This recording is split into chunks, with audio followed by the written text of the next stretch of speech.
Prancheta Basquete, o podcast que vai te ajudar a entender a parte tática do jogo com Danilo Castro e Vitor Camargo.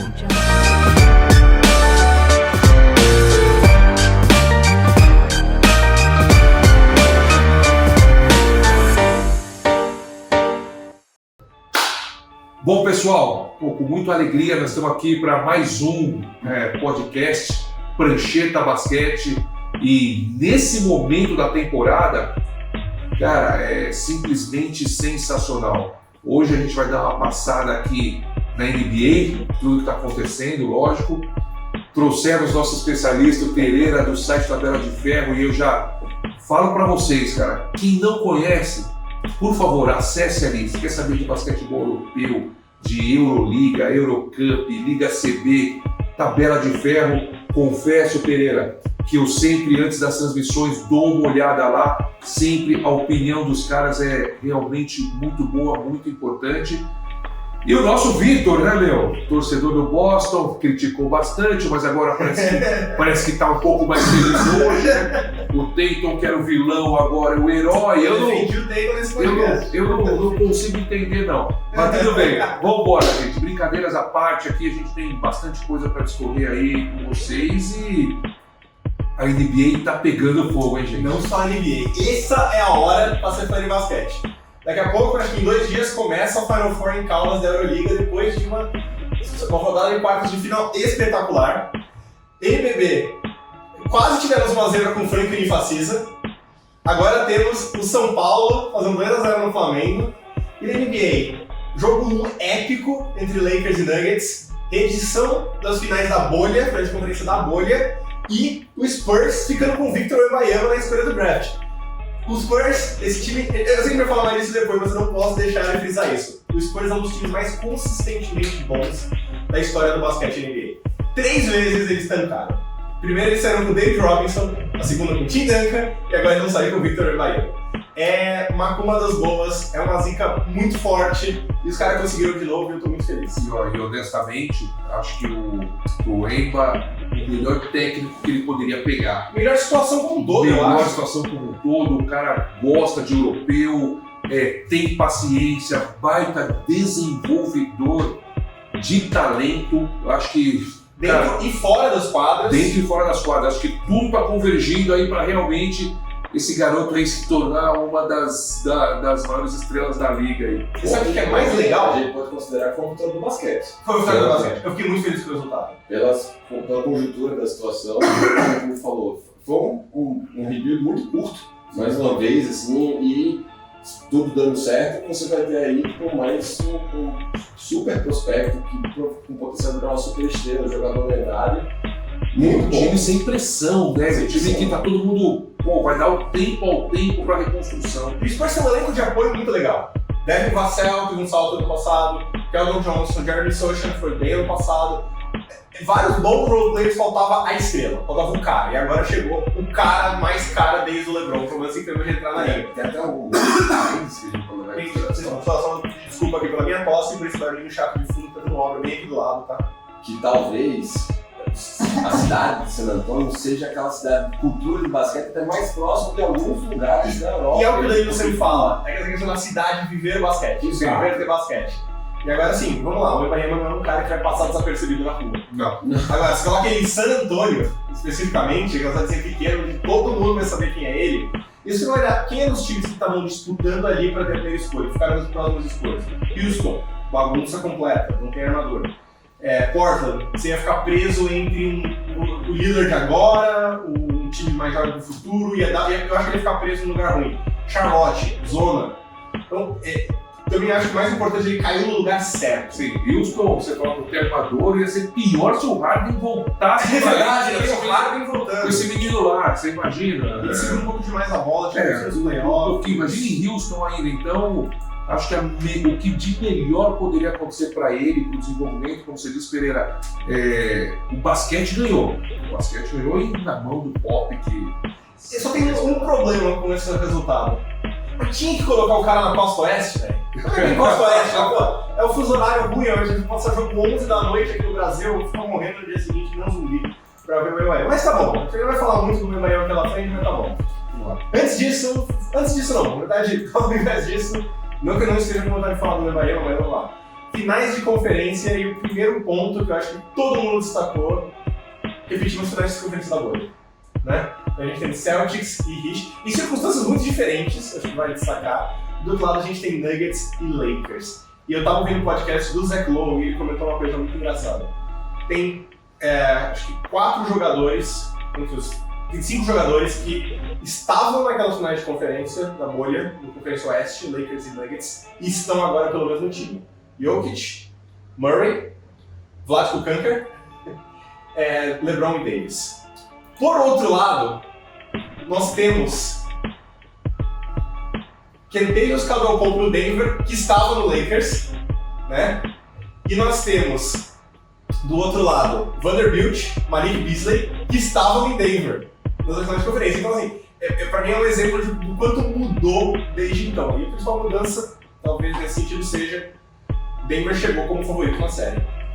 E fez valer o favoritismo no jogo 1. Foi apertado, talvez mais difícil do que parecia no começo, mas ganhou. O que vocês veem, assim, vocês acham, e muita gente está tratando também isso como assim, a validação de que a bolha não foi uma aberração. Ah não, a bolha era verdade. E eu queria saber, primeiro, o que vocês acham disso? Vocês acham que é realmente uma validação da bolha ou vocês acham que não? São pessoas completamente diferentes, não dá, é raso estabelecer esse paralelo. Eu acho que a bolha foi uma verdade no momento que a gente vivia. Sim. Né? Que era um momento excepcional, fora da curva. Total excepcional, mas ali a bola subiu, são 5 contra 5 e vão pro jogo. Então, é uma verdade, é um título que pelo menos eu valido totalmente. Isso de título não vale é besteira, a gente sabe, né? Mas a questão é que a gente, assim, tem um meio termo em reconhecer que circunstâncias excepcionais aconteceram e favoreceram alguns times, acontecem. O que era pro momento, né? Que era pro momento. O que eu digo, e o momento é igual pra todo mundo, né? Exato. Quando eu falo, tô dando treino, tô jogando, pô, a quadra tá suja pra todo mundo, a bola tá murcha pra todo mundo. Então é um momento ali que aconteceu. Agora, assisti o jogo ontem e não consegui dormir. Terminou o primeiro tempo e eu tô ali tweetando com alguns amigos e tal, falei, vou dormir. Cara, de repente fui comer um negocinho, Pereira, e o jogo foi indo. E o Lakers conseguiu um belo ajuste, talvez pro restante da temporada. Aquele primeiro tempo do Denver Nuggets é algo excepcional e todo o mérito pro Denver. O Jokic terminar o primeiro tempo com 19-16-6 é algo, assim, o cara que não tem, mas não é o Anthony Davis que vai marcar ele, já ficou muito claro isso. Não tem o Jokic tinha mais rebote que o time inteiro do Lakers em determinado momento. Eu fui olhar a estatística e falei, não é possível isso.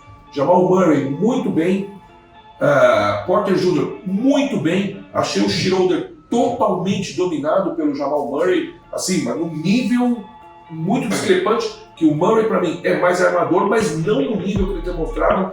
Russell não rendeu, e o Anthony Davis foi uma partida espetacular, 40 pontos também, só que eu tava apostando em Lakers aqui, a gente sustenta.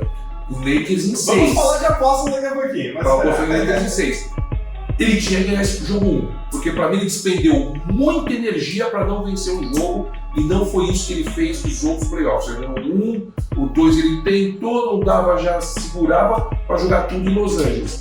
Agora mudou essa configuração. Acho que despendeu muita energia. O Reeves bateu 2 bolas de 3 no final, importantíssimas. E você vê que a energia vai, o mental vai, para não vencer esse jogo. Então acho que fica aí um asteriscos, porque se sair com 0-2 é muito difícil de conseguir chegar na final. Eu acho que tem que jogar tudo agora e aí a energia vai de novo para os jogos em Los Angeles, vai faltar. E esse é o ponto, e assim, quando acaba o jogo, primeiro número inglês, quando acaba o jogo todo mundo de cabeça quente. E a reação do Lakers, que chegou a encostar, teve a bola de 3 do LeBron para empatar o jogo no final, deu uma certa sensação das pessoas de que assim, putz, o Lakers está no momento. O Lakers se achou na série, se achou no jogo 2 ele tá engatilhado. Pode até ser verdade, mas pra mim, que acabava o jogo, eu olhava o box score e falei o seguinte, cara, LeBron e Davis, 82 minutos juntos. Gastando muita energia, protagonismo, bola o tempo todo na mão deles. Nos últimos jogos contra o Warriors, contra o Memphis, quando o Lakers estava um pouquinho mais controlando a série, você viu o LeBron jogando muito menos com a bola na mão, se movimentando sem a bola para receber movimento, né? E o Lakers teve que virar essa chavinha cedo, 82 minutos. Não só os dois jogaram bem, ganharam para 66 pontos, mas gastaram toda essa energia que você está falando. E você não ganhar esse jogo, pra mim, machuca mais. Principalmente por isso que você falou. Lembrando, Denver, altitude. O Gabriel, o cara dos esportes, ele até brincou que era o Totosí Nuggets, né? Não é esse nível de altitude que a gente está acostumado aqui, Libertadores, essas coisas, mas é altitude pega. LeBron, 38 anos, Davis, sempre tem a questão física. E você via que o Lakers sempre tem um ato de equilíbrio. E assim, nossos melhores jogadores são Davis e LeBron, mas a gente não quer colocar demais no prato deles para não cansar e desgastar. Um jogo de descanso entre todos os jogos da série, só tem um jogo de descanso. Então isso pesa. Que era o jogo 2, né? Que é o jogo 2, jogo 3, mais um dia de descanso com viagem. Porque antes Califórnia, você tava ali, Los Angeles e São Francisco. Agora você tem que ir um pouco mais, né? Vai ter que ir para Colorado. E toda vez que você mudar, muda altitudes. A ida para Los Angeles vem mas a volta, tudo isso. Eu não sei, esse é um jogo que eu acho que o Lakers não podia perder. Não por ser o jogo 1, embora o Lakers ganhar o jogo 1 foi fundamental nas outras séries. Mas perder um jogo 1 no qual eles esvaziaram totalmente a aljava com LeBron e Davis. Eu acho que também tem umas questões que tem um copo meio cheio. Tem um copo meio cheio. Ficou muito evidente o quanto os rebotes foram determinantes pro primeiro tempo e a dominância do Nuggets. Houve esse ajuste, apareceu, beleza. Questão de marcar o Embiid, ou marcar o Jokic, você tem um... O cara tá querendo trazer a discussão de MVP aqui de novo. Você tem uma questão que é a seguinte. Você tende a imaginar, primeiro, que vai ser muito, muito difícil você ter um super marcador do seu lado, falando do Davis, até aí, beleza, você faz o teste. Cara, não deu certo, então pronto, muda o esquema. E isso foi feito. Os treinadores, eles são conhecidos, por manter as suas convicções, teimosias, aí vai dar coisa. Quando você ganha, é convicção, quando você perde, é teimosia. Exato. E aí, o treinador do Lakers, ele mostrou que, peraí, não estava dando certo. Fez a alteração, deu melhor. Ele pode vir com essa questão. O problema é que do outro lado tem um cara que também já está esperando que vai vir essa mudança. Eu acho que isso é um negócio complicado, porque assim, do ponto de vista de pegar esse jogo e levar ele como base para os próximos jogos, esquece. Joga tudo no lixo. A gente está falando de um jogo onde o Lakers arremessou 55% de quadra, 46% de 3. Denver arremessou 55% de quadra, 47% de 3. Até aquelas últimas bolinhas de 3 no final, aquelas bolas meio no final do canal. Os dois times estavam acima de 50% de 3. Denver teve aquela bola bizarra do Jokic no fim do cronômetro do terceiro quarto. Teve uma bola do Murray também, que foi do Hail Mary. O Austin Reeves teve uma bola no primeiro quarto. Tava acabando o relógio e jogou pra cima, matando a tabela e entrou de ponto.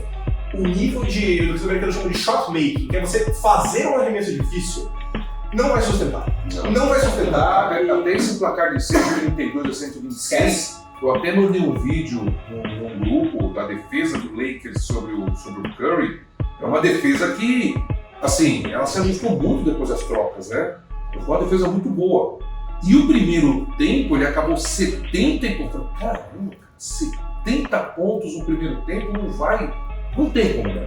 Por mais que o seu ataque seja bom, não tem como você ganhar se você fizer a projeção para 140 e for ali 132 pontos. Ele estava com 70 pontos, faltando 3 minutos para acabar o segundo quarto. Então, é uma defesa que realmente serve para o Murray, o Jokic, são muito bons e tal. Mas, você tem o Aaron Gordon pontuando bem, o Casey P muito bem, Porter Jr. em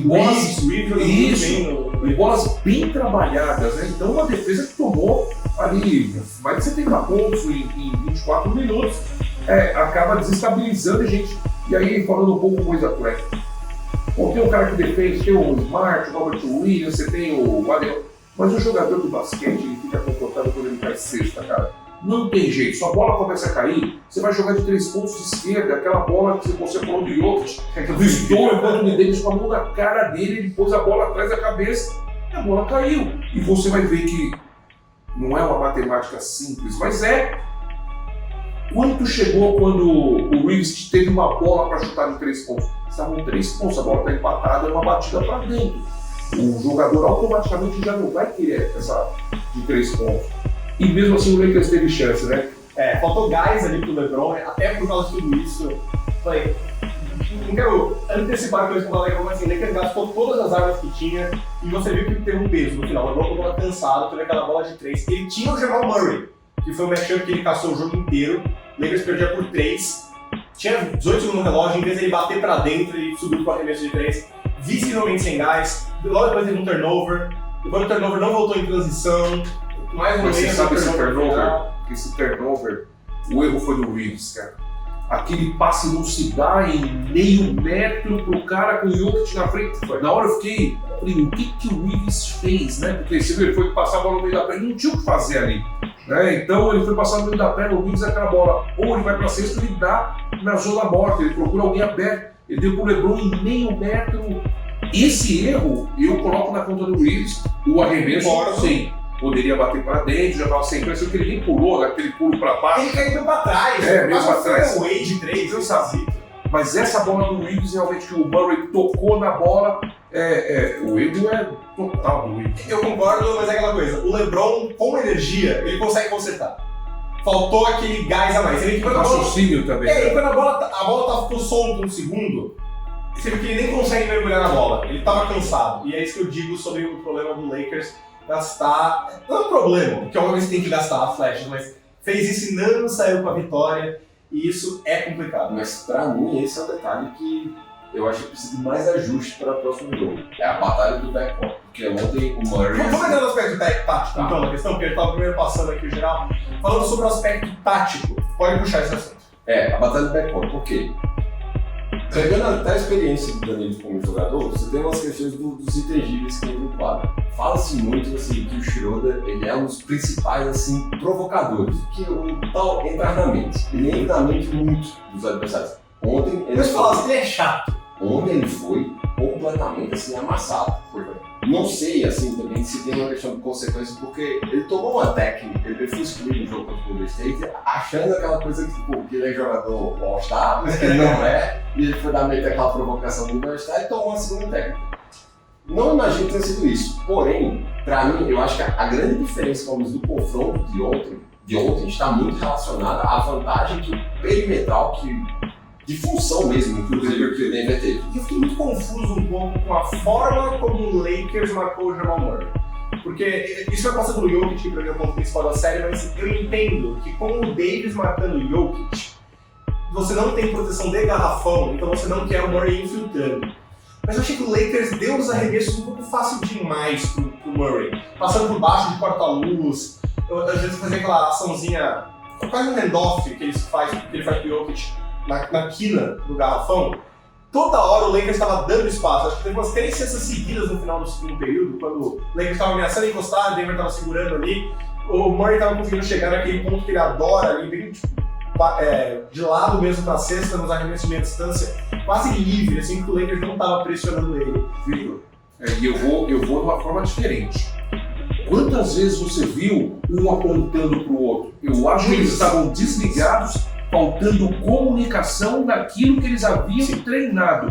Você viu? Ele saía de baixo, aí você viu um bloqueio e saía com essa fração de segundo, que um jogador desse não precisa de muita coisa, e você via a defesa do Lakers um apontando para o outro e talvez não entendeu ou dormiu, porque aquele primeiro quarto você via nitidamente que o Lakers estava meio sonolento. O primeiro totalmente. Né? Meio sonolento. Então, e ali que o jogador se personaliza, como dizem os técnicos, né? O Jamal Murray começou sendo de bloqueio, chutando, e você falou, passar por trás um cara desse, isso é fatal. E ele tá com a estrela de xerife no peito junto com o Jokic, né? Então a capa dele é branca. Ele vai chutar. Quantas ele fez naquela jogadinha que ele leva pra zona morta do lado esquerdo, daquele passinho, exatamente pra trás. Exatamente assim, cara. E aí não dá pra falar do Darvin Ham. Vocês não estudaram isso? Se eu, que sou um comentarista, vi. E eu não vejo o Lakers toda hora, o Denver toda hora. Assim, cara, essa jogada não dá pra pular. Você tem que fazer outra coisa. É assim que a gente trabalha. Essa jogada dele é mortal. Ele dribla pra esquerda, dá um pé pra trás, meio caído. E eu não vi ninguém defender. Vocês concordam comigo? Você tava meio sonolento, meio reação depois. mas esse A já é o tempo suficiente para ele pegar e chutar. Você é comentarista, você está gravando com 2 economistas que perceberam a mesma coisa que você. Porque não só o arremesso que ele deu bastante atuais, no segundo tempo eu gostei que Denver deu uma pequena variada que eles começaram a usar isso para colocar o Murray em posição de post contra outros armadores. E, cara, o Murray é muito bom no post. Ele falou, eu estava numa entrevista esses dias, inclusive, que eu gostei que ele estava falando assim, cara, eu sempre crescendo, eu era o jogador mais alto. Então eu sempre joguei pivô. Então ele tem aqueles post moves, ele tem aquele up and under, pode ver, ele adora o up and under. Ele gosta de fazer up and under, pra quem não sabe, é aqui você tá de passo pra cesta, você vira, finge que vai arremessar, o cara pula, você passa por baixo dele, né? Depois eu faço até um vídeo sobre up and under depois. E ele adora essa jogada, ele fez alguns arremessos com giro, né? De passo pra cesta, girando, arremessando na cara do Schroeder, na cara do Lonnie Walker, ele é muito bom nessas jogadas, e Denver tá usando essa movimentação pra conseguir estabelecer ele em boa posição. E o Matt Moore, que é o cara do Harvard Paroxysm dos Estados Unidos, ele falou uma coisa que eu dei muita risada, mas que era verdade. No segundo quarto, parecia que o Lakers nunca tinha visto um handoff na vida. Quem não sabe o que é handoff, entra lá no canal do YouTube, tem um vídeo explicando handoff, sempre sabores, mas a jogada é sempre a mesma. E o Lakers parecia não saber o que fazer. Não sei se ele passava demais, aí ele ia demais pro outro lado, e aí o Murray simplesmente recuava na metade, dava espaço para arremesso de 3. Às vezes o Davis, um lance do Davis, tentou sair um pouco demais do Jokic para pegar o Murray, e o Jokic simplesmente virou e deu uma enterrada na cara dele. Então, eles pareciam muito confusos, e ele falou, não é que eles não estavam esperando, é que na hora parece que o cérebro não funcionou, não acompanhou. E é uma fração de segundo para você tomar o ponto. Especialmente com o Murray e Jokic, são caras que estão jogando essa combinação a 2. Faz anos juntos, inteligentíssimos, já viram todo tipo de defesa, todo tipo de defensor, então aí é que a gente estava falando até sobre o azul, a diferença entre tática e execução. Às vezes você sabe o que você tem que fazer, mas chega lá na hora, os caras são muito mais rápidos do que você esperava, você não estava preparado para aquilo, eu achei que o Lakers sentiu isso. Mas se a gente está falando de um pilar tático da série, e pra mim era a coisa mais interessante no jogo de ontem, e na verdade eu até antecipou isso, eu achei do jeito ruim, mas achei que era como foi marcar o Jokic. Porque a lógica bruta diz assim, ok, o Davis é o melhor defensor dessa pós-temporada até agora, um monstro na defesa, um jogo absurdo. Pô, ele vai marcar o Jokic, né? Se coloca o melhor defensor, o melhor jogador ofensivo do outro time. E foi o que o Darvin Ham fez, porque ele trocou a formação baixa com 3 armadores, com o Schroeder no lugar do Vanderbilt, e basicamente o Davis marcando o Jokic. E eu achei uma péssima decisão, porque a gente viu isso contra o Warriors. Quando o Curry é fora da curva, você tem que sempre levar com um grande saco. Mas os melhores momentos ofensivos do Warriors na série foi justamente quando eles conseguiram envolver o Davis no pick and roll e tirar ele do garrafão. O Lakers não tem outro protetor de aro. LeBron no auge conseguia fazer essa função de protetor de aro secundário. Ele ainda faz às vezes, mas não é aquela coisa tão intensa o tempo todo. E tira o Davis do garrafão. Não só o Jokic consegue empurrar o Davis de costas para a cesta no controle, forçando ajuda. E se força ajuda contra o melhor pivô passador de todos os tempos, você vai apanhar. E como você tira o Davis do garrafão, a gente viu no primeiro quarto principalmente.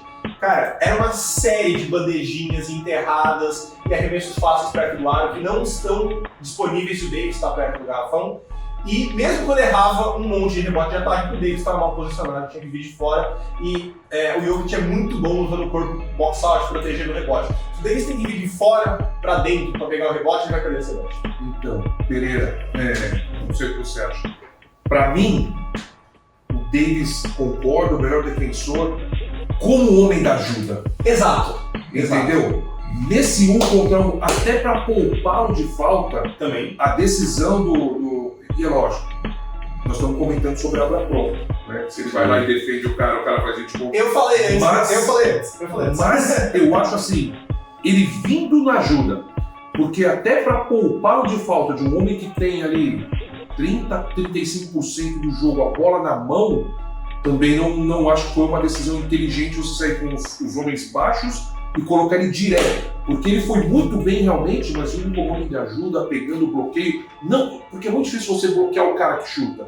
Agora, quando você vem por trás, né, tem um homem marcando e ele vinha por trás, ele sendo um homem de ajuda importantíssimo, eu não sei qual... O Pereira vai lembrar de uma coisa que a gente conversou no passado, quando tava aquela discussão, porque eu acho que a defesa do Giannis piorou essa temporada, e a gente tava conversando isso, não sei se você lembrar, já faz tempo, que não é que a defesa do Giannis piorou, é que como eles jogaram uma boa temporada sem o Brook Lopes, O Giannis estava sendo o defensor primário, em vez de ser o defensor da ajuda. Ele é bom nisso, mas ele é melhor como defensor da ajuda, e eu acho que é a mesma coisa do Davis, né, Pedro?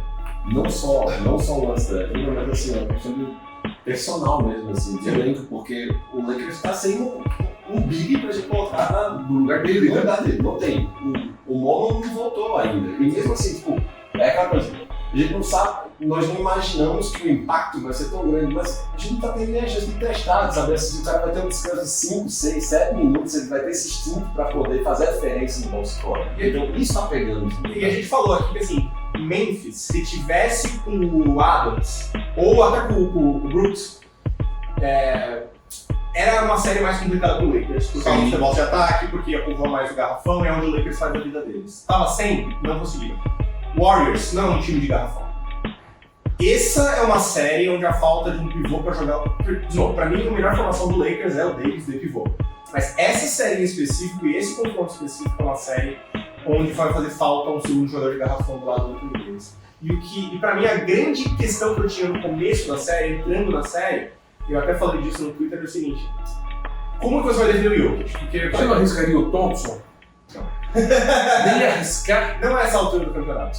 O que eu achei que ele ia fazer era colocar o Vanderbilt marcando Nem pra Davis. gastar umas faltas, alguma Assim, coisa, se esses você 2 minutos do... Então, 2 minutos restantes do quarto, tá bom. Sim. Então, Não você do, coloca- não do último, É. lógico, mas no primeiro tempo ali, gasta umas faltas ali, Tava falando com o Roberto. cansa o cara, faz fazer força, Sabe o sabe? Roberto que joga aqui com a gente na Sim. Competition, tá? Ele é torcedor do Lakers, a gente falou caramba, eu tava falando com ele, eu falei assim, cara, você pode usar ele naqueles últimos 2 minutos do quarto, tá. Lógico, Mas se esse cara jogar 8 minutos o jogo, já é muito. Você vê se vai ver. Mas ele não te dá uns 5, 6 rebotes nesses 8 minutos, será? Ah, eu não sei, contra o Jokic é um tipo diferente de jogador. Porque o Jokic ele dominou muito o rebote, cara. Sim. Mas eu acho que tem esse caso, professor, porque o Thompson se acostumou nos últimos anos a lidar com outro calibre É de outro jogador. tipo de rebote, ele tem aquele rebote que ele vai na energia, ele meio que pula por cima, dá aquela trombada nas costas. Com o Jokic isso não funciona bem. E ele, não só ele é um nulo no ataque essa altura do campeonato, basicamente, mas ele não é mais o defensor. Tipo, se fosse o Tristan Thompson, não precisa nem ser do auge do Cavs, mas assim, de 3 anos atrás, 4 anos atrás, talvez, aí acho que eu concordaria mais com você. Hoje eu acho que eles não conseguem. E pra mim esse era o ponto que eu entrei mais curioso, que era, ele vai colocar o Davis direto no Jokic, ou ele vai colocar o Vanderbilt pra marcar o Jokic, e justamente colocar o Davis no Aaron Gordon e usar ele como cara da ajuda. Então você sabe que o Vanderbilt não vai marcar o Jokic sozinho, mas ele consegue segurar o suficiente pro Davis vir na ajuda e você não conseguir o arremesso fácil. Principalmente porque o Jokic começa aberto, né? Exato. Então é melhor, ele não é aquele pivô que vai ficar E trombando não ali só e ele joga aberto. de frente pro cesto. Então o Vanderbilt pode ser o Hashimura, E não só eles aberto. podem ser belas opções ali. E não só aberto. Denver, ele tem usado muito o Jokic quase como um Stephen Curry, passando por pick and roll fora da bola pra achar uma boa posição. É muito difícil de marcar e gasta muita energia. Por isso que eu achava que era um desastre. E eu falei, bom, o problema de você começar com o Vanderbilt nele é que você dá um lugar pro Jokic, não necessariamente se esconder, porque o Jokic não é um defensor horrível. Não um grande defensor, não é um defensor horrível. Mas é um cara menos no ataque e a defesa de Denver é um ponto fraco. Você não quer dar um cara a menos para eles se preocuparem no ataque. Você quer manter a pressão. Então, pra mim era um trade-off ali com o Vanderbilt. Você melhora na defesa do Jokic e o Ham antecipou isso e basicamente falou não. Vai ser o Davis, e já que o Davis vai marcar o Jokic, a gente não vai dar folga para ele essa defesa. A gente sabe que a gente tem uma desvantagem nos armadores, vamos colocar um bom defensor que é o Schroeder e vamos manter o Davis direto no Jokic. E foi um desastre que a gente já comentou aqui. No começo foi E assim, rebote, o Jokic num ponto ele tinha que primeiro quase tinha 10 rebotes a 3 com o Lakers inteiro. O Davis estava fora do jogo, ele sentiu essa dificuldade e é difícil pra caramba. também. O LeBron foi o cara que manteve o time no jogo caçando o Jamal Murray, né? E o que eu achei muito interessante desse matchup em particular é que o Lakers achou um meio termo no segundo tempo, que foi o que você falou, que era botar o Hashimura. Então ele é um cara que tá jogando muito bem no ataque, ele é uma ameaça nas bolas de três, então ele não oferece aquele ponto morto que a defesa pode ignorar para congestionar o garrafão que ofereceria o Vanderbilt, mas ele é um cara grande que você conseguiu colocar o Jokic suficiente pra... De novo, ele não vai parar o Jokic, ninguém vai parar o Jokic. Ninguém vai parar o Jokic. O único cara que pode parar o Jokic é o que o David Ham falou, tem que sequestrar ele na porta de casa, que levar ele pra longe, estilo... acho que esse acha o Prime filme. Como diria o o técnico do Dream Team na Olimpíada de Barcelona, como faz para esse time só se o motorista do ônibus errar na arena? Só se errar a arena, porque se ele chegar na arena, meu... É, do jeito que esses caras correm, esquece. Eles vão chegar de qualquer jeito. Então, nesse caso, ele poderia pegar umas dicas com o Doc Rivers, já que eles de Jordan, né? Lembra daquele cara? Nossa, assim, esse cara, pra quem não sabe, o Pereira é torcedor do Mavericks. Ele tá engasgado até hoje com o sequestro do DeAndre Jordan, que os caras prenderam ele na casa pra ele assinar o contrato. Mas realmente funcionaria, melhor pelo menos do que isso. Mas eu gostei desse ajuste do Hachimura, inclusive eu ficaria muito surpreso se não fosse a formação titular do Lakers no jogo 2. Porque é isso, você coloca um cara que pelo menos consegue segurar o Jokic fisicamente mesmo assim por meio segundo a mais. E nisso você tem o Davis, que agora não tá fora do garrafão, está no garrafão, que é mais difícil chegar no aro, e com espaço para fazer ajuda, geralmente em cima do Aaron Gordon, embora eu acho que os melhores minutos nesse sentido foi quando o Jeff Green estava em quadra, e ele estava ignorando completamente o Jeff Green. Ele até meteu uma bolinha de 3, mas assim, ele teve umas 5 bolas livres de 3, ele arremessou acho que 2, ou como uma, e você viu que incomodou. E esse acho que foi a parte onde Denver sentiu, acho que o outro lado daquele primeiro tempo incrível, você começa com uma baita energia, a adrenalina lá em cima. Quando baixa, você também tem um rebotezinho, né? Tipo, você tá mas sim, então, não é uma série para nenhum jogo de 20 pontos, na minha opinião. Me chamou muito a atenção a entrada do Lakers no vestiário depois do jogo, aquela expressão de fuck do LeBron, porque a minha leitura é assim, cara, despejamos uma energia aqui e eles tinham que ganhar esse jogo. Sim. Na minha opinião, tinham que vencer. Então eu sempre falei, pô, eu acho que é Lakers em 6, agora eu não sei, porque eu acho que dificilmente o Lakers faz 3 seguidas. Mas se perder uma dessas, complica. Virando uma melhor de 3, você tendo 2 em Colorado, acho que é bem complicado. Mas a série ainda totalmente aberta, os ajustes, né, vão sendo feitos, vão experimentando. E o mais legal disso tudo, gente, é que cada jogo desse playoff vai ser uma história, cara. Esse aproveitamento de 132. Joga de fora isso aí. Acho difícil também, não vai ter jogo de 80 e poucos. Não, esse não vai ter ponto. Né? São 2 ataques muito bons, com aproveitamentos bastante consistentes e que vem o jogo 2, né? E é o que o Pereira falou sobre o copo meio cheio e o copo meio vazio. Que é, por um lado, o Lakers vai sofrer por não ter ganho jogo, tudo que a gente já falou. Por outro lado, eu acho que no momento a vantagem tática está com o Lakers. Eles encontraram uma forma de defender que é mais eficiente e o LeBron caçando o Murray na defesa. Quem que o Murray tá marcando? Vem fazer um pick and roll, troca a marcação, ataca o Murray carregou de falta. Eu nunca vi isso, foi um outro desafio do criticando, mas eles gastaram um desafio para tirar a falta do Murray e dar a falta pro Jokic. Realmente o Murray carregou e o Murray jogou muito bem, não pode ficar em problema de falta, o Jokic pode ficar em problema de falta. Eu fico muito incomodado com a facilidade com qual Denver estava dando a troca. Tipo, tá bom, a troca e vai atrás. Tipo, cara, foi isso que colocou o Lakers no jogo, desacelerou o jogo. O Nuggets não estava conseguindo sair em transição. Acho que, de novo, acabou um pouco a energia do Nuggets no segundo tempo. Mas eles não estavam conseguindo sair em velocidade, pegar aquela defesa do Lakers mal montada que eles fizeram no primeiro tempo. E eu acho que então é a questão de como que eles defendem o Jokic. Vai ser o Hachimura do Davis na ajuda. Você não pode deixar o Aaron Gordon parado embaixo da cesta, porque é muito fácil pro Davis. Tem que colocar ele na zona norte, tem que fazer um corta-luz pro Murray ou pro Porter pra puxar a defesa. O Nuggets foi muito passivo no segundo tempo. O Ham ajustou durante o jogo. Eu achei que o Nuggets não ajustou durante o jogo. Vai ajustar pro jogo 3? Provavelmente vai. Mas eu tenho que ver esses ajustes pra poder falar o que vai acontecer, né? Eles não podem dar essa troca tão fácil no Murray.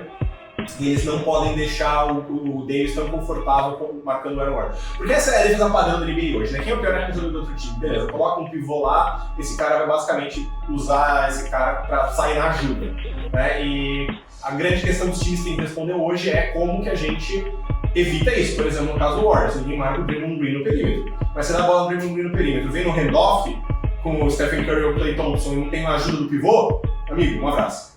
Né? Nem todo time tem Stephen Curry e Klay Thompson, então eu quero ver como é que o Nuggets ajusta. Palpitologia, o Matthew já falou, Lakers em 6, né? Em 6, mas meio subiu no telhado meu palpite. Mas vou sustentar ainda Lakers em 6, vamos ver. Vamos lá, Pereira? Nuggets em 6. Eu tinha falado Nuggets em 7 antes do jogo e eu não vi absolutamente. Por mais que eu fale, joga fora o jogo de análise, não vi nada ontem que faça eu mudar de opinião sobre Nuggets em 7. E eu sei que eu ouço, porque quando você fala em 7, você tá em cima da mesa, em cima do muro, né? Você vai a 7, no 7 não tem uma acontecer. Eu respeito muito esse time do Lakers, mas eu adoro esse time dele. Eu acho que eles têm vantagem no mano de quadra e eu acho que esse jogo, ganhar esse jogo foi fundamental. Vamos falar, então, Celtics e Heat. E vamos começar pelo mesmo ponto. O que está diferente em relação à final da bolha?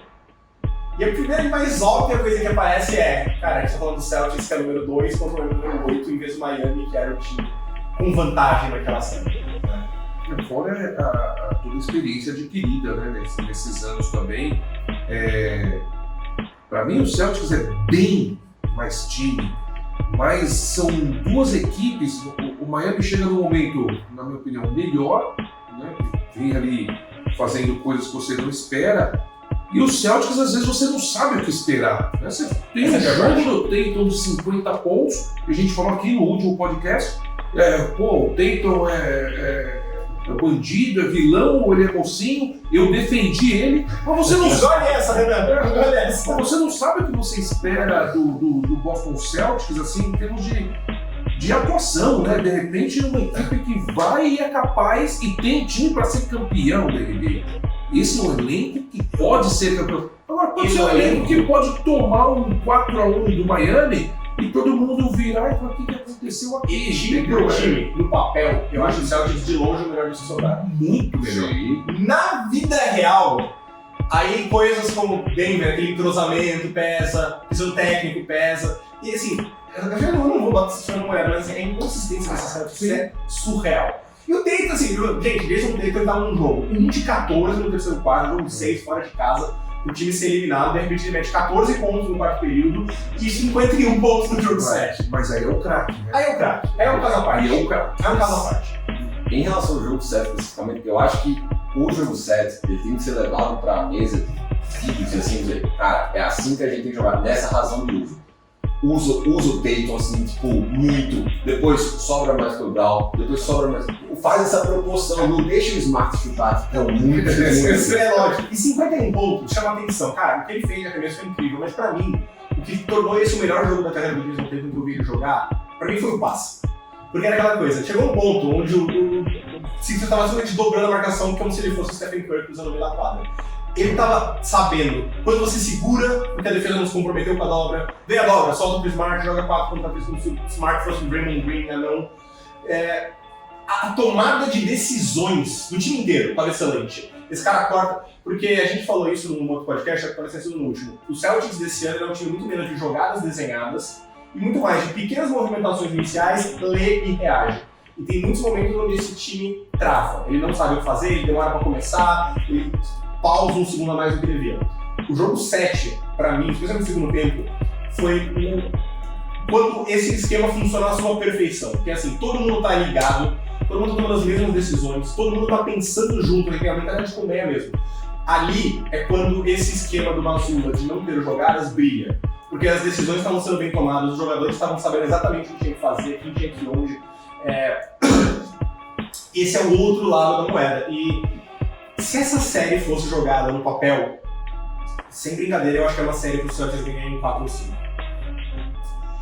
Se você tiver o Celtics, de novo, cara, jogo 7, Tatum não vai arremessar aquelas bolas absurdas todo o jogo, não vai fazer 50 pontos do jogo, faz parte, ninguém faz isso. Jordan não fazia, LeBron não fazia isso. Mas a forma como o time jogou, os arremessos que estava conseguindo, a intensidade na defesa, isso pra mim é 100% replicável. E ver o time jogar tão dominante me deixa mais irritado às vezes, porque por que você não joga assim sempre? Por que você não mantém esse nível de intensidade, de inteligência sempre? E outra coisa que ele falou aqui, parece que o Celtics tem que estar sob pressão pra conseguir virar essa chavinha e jogar direito. E isso me preocupa quanto mais a gente trabalhar, porque é aquela coisa, um jogo que você entra em Boston um pouquinho mais relaxado e o Jimmy Butler explode, provavelmente perdeu uma de quadra. Tem muito aquele lance mental, né? Ele sabe que o Butler ele consegue contaminar, nós não estamos falando de um time ruim não, você tem o Adebayo, você tem o Lowry, você tem muitas boas saídas ali nesse Miami Heat e principalmente como que o Butler é um alfa, né? Como esse alfa vai impactar não a equipe dele, o outro lado. Isso é que tem o Smart ali, que é... Eu vejo muitas peças podendo ali marcar o Butler. Ele ainda tem a ajuda do Robert Williams, o Halford, são muito bons defensores. Não deveria me preocupar com isso. Mas o Butler já me fez acreditar a não desacreditar dele. Entendeu? Então ele pode sim ser esse fiel da balança, esse fator que desequilibra. Eu vou jogar a bucha aqui pro Pereira, então, é o seguinte. Quem é o melhor jogador dessa série? Jason Tatum. Hoje é Jason Tatum. Então, tecnicamente? Não, sim. Sim. É o Jason Tatum. Deixa eu já... Vai lá. Se o Butler tivesse 100%, eu acho que esse debate poderia ser melhor. Mas como ele tá baleado... Ele gastou isso, exato. Então, como ele tá baleado, e aí tem eu acho que, de novo, pegando o copo meio cheio e meio vazio. O meio vazio eu acho os matchups hoje pro Heat muito pior. Por quê? Vamos lá. Eu vou ter o Butler. Cara, se você colocar o Butler pra marcar Tatum, não acho que é uma saída legal. Então, tipo, você pega o Brown, é uma boa saída. Acho que vai ser eficiente, vai surtir efeito. Mas aí sobrou. Quem é que vai pegar? Pra mim, a chave dessa série, que eu tô vendo assim, confabulando, é se o Bam Adebayo vai conseguir parar o Jason Tatum. Eu tava pensando nisso, porque o cara que eles vão sentir muita falta nessa série é o PJ Tucker. Exato. E assim, vamos começar assim, já que a pergunta é o que mudou da bolha, a gente pode estar falando assim, o que mudou no passado?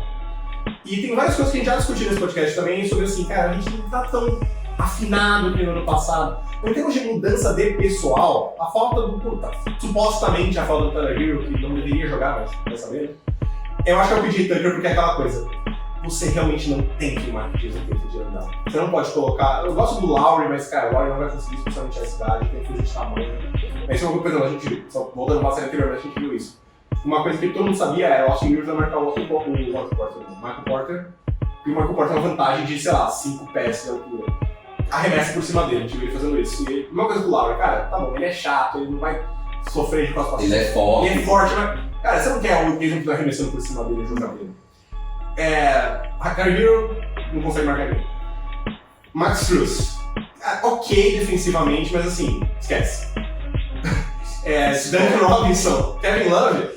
Exato. Tem 2 defensores pra marcar. É o Butler e o Adebayo. E é aquela coisa. Você vai colocar o Adebayo no Tatum ou no Brown, cara, eles vão rodar você pelo perímetro, vai botar o Al Horford lá dentro. Quem marca o Horford nesse caso?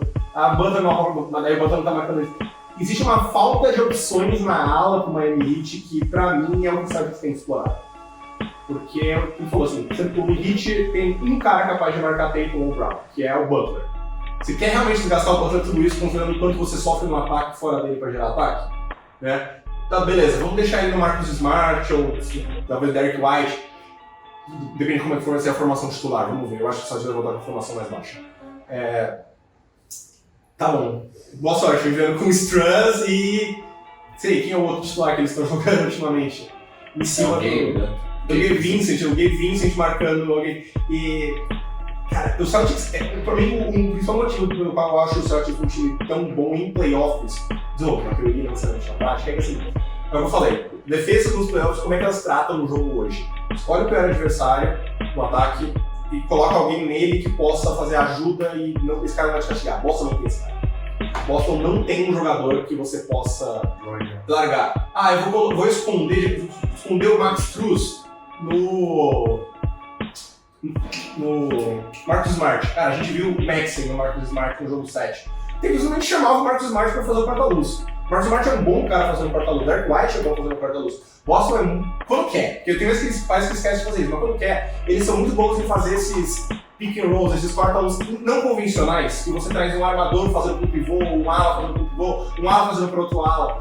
E eu acho que o simplesmente não tem o pessoal, não tem os jogadores para sustentar esse tipo de defesa. E aí o que eu acho que vai acontecer vão usar os armadores para assim, o tempo todo dobrar ou pressionar os alas e desafiar Marcus Smart e Derek White. Vocês vão ter espaço pra cacete, pra arremessar, pra infiltrar. A gente quer que vocês ganhem o jogo em vez do Tatum e do Brown, mas sim, mas mais fácil falar do que fazer. Sim, isso que eu ia dizer. Só tem um contraponto. Essa mesma equipe chegou na final eliminando gigantes aí favoritíssimos, né? Então, esses ajustes, concordo com tudo que o Vitor falou. E aquilo que eu disse, a hora que você entra na quadra, você tem o alfa, você tem outras coisas imponderáveis que não... Esses números é o que dão a graça nesse grande jogo.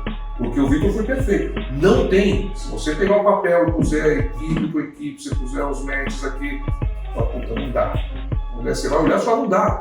Não dá. Isso aqui vai ser um 4-1, um 4-2, vai, com muita... Mas, na quadra a gente já viu o Miami Heat se superar, e a palavra superação, você tem um Spoelstra, né? E aí tava todo mundo segurando pra falar isso. Todo mundo guardando. Talvez aí da nova geração ele seja o Popovich da nova geração, o Pat Riley, eu falei Jackson, no podcast. Os 10 maiores da história. Para mim, pode ser o grande diferencial que nós estamos discutindo aqui, e a gente não falou nada do que ele talvez já viu e a gente ainda não pegou, entendeu? Tava todo mundo guardando pra falar dos pontos. Assim, nós falamos, tá? Mas de repente ele viu alguma coisa que nós não vimos, por isso ele está lá e nós estamos aqui, e essa coisa funcione nessa série e faça o Miami Heat, de repente... E por ele estar lá, você quer dizer no Hall da Fama. Porque, assim, não é só que o cara tá lá, né? Que é lá. Então, e é pra isso que ele está lá, né? Então... Eu acho que a gente é um diferencial. Nós exaurimos aqui todas as possibilidades que a gente tá colocando. O Spoelstra tem mais assim, tipo, uma parede dessa que a gente tá pode ter certeza que sim, né? E é por isso que ele tá lá há tanto tempo, né? A gente vai ver umas coisas não convencionais mesmo. Por exemplo, uma coisa que eu acho que ele pode fazer é colocar o Love para marcar o Horford. Você pode jogar baixo, coloca o Love para marcar o Horford. Pelo menos você coloca um corpo no Horford, um corpo grande, e puxa o Adebayo do Jason Tatum, por exemplo. Assim, não estou dizendo que vai funcionar, mas ele tem essas opções e a gente sabe que ele é muito bem. As saídas são, né? Agora, o mais importante é como você rotaciona isso. Sim. Então você sai, vamos lá, o Adebayo no Tatum, você vai sair. Mas o mais importante é como você vai rodar essa defesa a partir dos movimentos do Boston. Não é aquele matchup de um contra um, porque ninguém chega jogando contra um. Isso é na transição. Vai ser chamado um bloqueio, um homem que você quer atacar contra, mas como aqueles três atrás eles se movem a partir da movimentação do seu ataque, ou a partir de um erro, e como esse erro você sai da transição. Então, esse trabalho do Spoelstra, ele é muito, mas muito importante a partir disso. Não só achar porque a gente viu, você não vai conseguir achar o que segure. Você não tem, você tem dois defensores de elite e é só. Você tem o Lowry, tá, mas já tá velho, você vai gastar ele também num Smart, por exemplo? Esse é o cobertor curto, né? É o cobertor curto. Mas como ele vai rodar isso é o que pode fazer essa equipe do... E a inconstância do Celtics também, como eles que durante toda a temporada, pode fazer com que ele roube um jogo. Teve um momento, eu não lembro se foi no jogo 4 ou se foi no jogo 6 da série contra o Knicks. O Heat tirou para descansar, né? Tirou o Brunson e tirou o Randle na hora. E jogou sem os principais criadores. E era um timeout, voltou do timeout, o Knicks estava com a bola. Não sei se ele não fez antes, mas foi o jogo que chamou a atenção. Assim que o Lakers subiu a bola, o Miami estava em zona. O Knicks não fazia a menor ideia do que fazer contra a zona. Exatamente. Eles jogaram a zona por 3 minutos. Não é uma coisa assim, não, o ajuste do que é jogar a zona. Não, isso não é um ajuste. Mas, cara, você tem aquela sacada pontual. Quando a gente fala em ajuste, a gente fala dos grandes ajustes. Cara, muda a escalação, muda a forma de defender, coloca o Timura, né? Coloca o Adebayo aqui, coloca o Butler aqui, troca esse pick and roll, passa por baixo desse pick and roll, ignora não sei quem na zona morta. Às vezes, o que diferencia o gênio do grande técnico, o cara que realmente é um nível acima, que eu acho que é os postos, são essas pequenas sacadas que, assim, cara, elas não vão durar 10 minutos, elas vão durar 2 minutos. Mas nesses 2 minutos elas te dão 4 pontos de vantagem. É isso, 3, 4 postos de bola. Cara, e ninguém é melhor nisso hoje. Ninguém é melhor nisso nos últimos 10 anos do que os meus amigos lá no Café Belgrado, eles têm uma... Um abraço pro Café Belgrado. Atração, também acompanha. Eles têm eles fazem um corte histórico muito interessante de colocar qual o tamanho do discurso, que é exatamente daquele time que foi campeão em 2006, que o Pat Riley tira o Van Gundy, assume, e aí pra aquela final contra o próprio Dallas depois, eles perdem. Vai tá chorando. Não, e todo mundo, mas aí tá. Mas é que os canhões estavam muito mirados pro Spolstra naquele momento. Como assim você conseguiu perder com esse time? E o Pat Riley fez.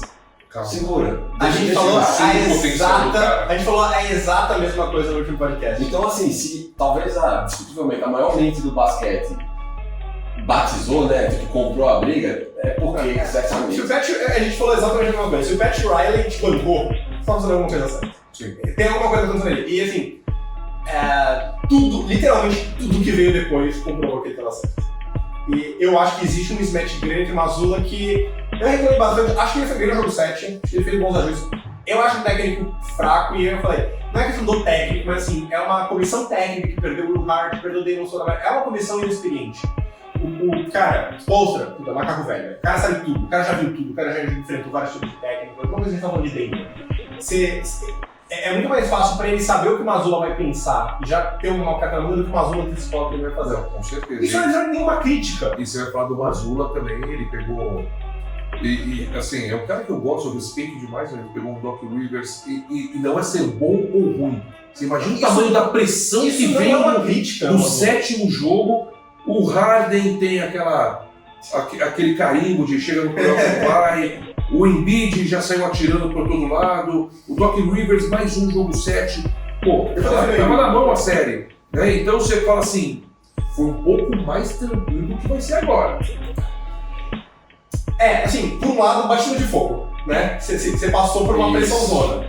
Eu não tô dizendo, por mais que eu tenha criticado o Mazzulla, eu acho um técnico fraco, gosto do técnico, não vai ter o sempre e eu não digo isso como uma crítica a ele, é simplesmente um cara de 34 anos que foi meio que jogado no fogo, sem os assistentes que ele poderia ter em outras circunstâncias, contra o melhor técnico da liga, que tá aí há 20 anos na liga, 10 anos de técnico principal fazendo mágica. Mas com um elenco bacana, né? Foi jogado no fogo com um elenco show de bola. Esse é o ponto. Então é o seguinte, existe um mismatch dos técnicos. E é grande, pra mim é muito grande.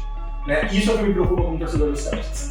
Eu questiono se o Spolstra simplesmente tem peças pra impor essa vantagem dentro de quadra. É aquela coisa assim, cara, se eu for jogar contra um mestre xadrista, cara, eu vou tomar um cacete. Mas se eu for jogar e o cara tá sem a dama, um peão e os 2 bispos, cara, o cara não vai ganhar, vai ganhar provavelmente porque ele é foda, não. Mas é muito mais difícil pra ele. Sei lá, vou fazer uma analogia tosca, assim, o cara tá jogando Jockey Pô sem a pedra. Tipo, eu não sei se ele tem as peças pra impor essa vantagem. Tem. Ele tem? Tem porque ele chegou na final da conferência, cara. Não, mas chegou. Chegou, mas chegou. E chegou derrubando gente. Então ele tem. Pode ficar tranquilo. Eu questiono. Assim, ó, time ruim não chega nessa fase. Não é ruim. Muito abaixo. Ele não chega. E se ele chegou e não tem a peça, ele chegou fortalecido. E aí é mais uma experiência de. Já vi muito time. Seria a gente tá falando de que nós vamos entrar no NBB, se a Unifacisa bate Franca. Você imagina como ela se personaliza e como é difícil você bater a Unifacisa depois de você ganhar de Franca. Então, lógico, não estou comparando a Univite com a Unifacisa, mas seria mais ou menos isso que poderia acontecer. Vai fortalecendo e os caras vão acreditando, e é a chance, então ele tem. E a parte mental num jogo de basquete, ela diz muito. Vou fazer uma jogada do diabo aqui. Você acha que Boston não pode ter o mesmo efeito? Tendo virado um 3-2, ganhou o jogo 6 fora de casa, dominou o jogo 7, não pode ter esse mesmo efeito do Alvarez? Poderia, mas eu acho que é obrigação de Boston no início da temporada, todo mundo foi a Boston no Milwaukee com essa expectativa já. Você tá jogando então, na casa, né? Então você chegou onde eu esperava que você chegasse. Eu acho até que Milwaukee era mais favorito pela temporada que fez do que Boston, se tudo corresse, o rio corresse pro mar. Então Boston chegou, Milwaukee não chegou. Então, por isso, acho que esse efeito talvez não chegue. Lógico, foi muito difícil, tal, não sei o quê, mas o Boston chegou onde eu esperava. Quando você me deu, os times são esse, Conferência Leste, Conferência Oeste, Boston, Milwaukee, finalistas. Tem um detalhe nessas séries no caminho do Heat que eu acho que pode tornar a se repetir. É o seguinte: eles pegaram o Budenholzer. O Budenholzer morreu abraçado nas suas convicções. E o Spolstra fez isso daí. Tá fazendo esse sentir mal, mas o Tibbs O Kings ele não é uma questão intuitiva, é tão criativo, mas mesmo assim. Ele sentiu muita falta, concordo, eu acho que ele sentiu muita falta nesse sentido do Quickly, que é um cara que pode dar uma mudança de ritmo. O Mazzulla, pelo primeiro ano, mas essa primeira temporada dele, ele parece um cara muito convicto nas ideias dele. Demora pra mexer. Exato. Pra bem e pra mal. Porque o detalhe que vai que jogo 7, o Boston entrou com a mesma defesa. 2 pivôs ajudando um pouco o Peter. Peter meteu um monte de bola de 3 e falou, não, vamos continuar com essa defesa. E aí deu certo. Pelo que a gente tá vendo, é muito possível que o Mazzulla ele morra abraçado também com as suas ideias se ele vier a morrer. Qual é a diferença? É que a gente forma um elenco muito mais talentoso em que os pequenos ajustes fazem diferenças maiores, que causam grandes impactos. Isso é o que pega pra mim. Boston realmente tem mais opção. Puta, eu quero botar mais defesa. Posso colocar o Grant Williams, posso jogar com 2 pivôs, posso jogar mais baixo. Eu acho que Boston tem mais opção. Se ele vai saber usar, se ele vai querer usar, outra história. E isso é a parte que deixa com medo. Mas eu acho que Boston não tem esses botões pra apertar. Miami, eu acho que é assim, ele tem poucas opções. E dentro dessas opções, ele consegue mexer e tirar vantagem. É limite, né?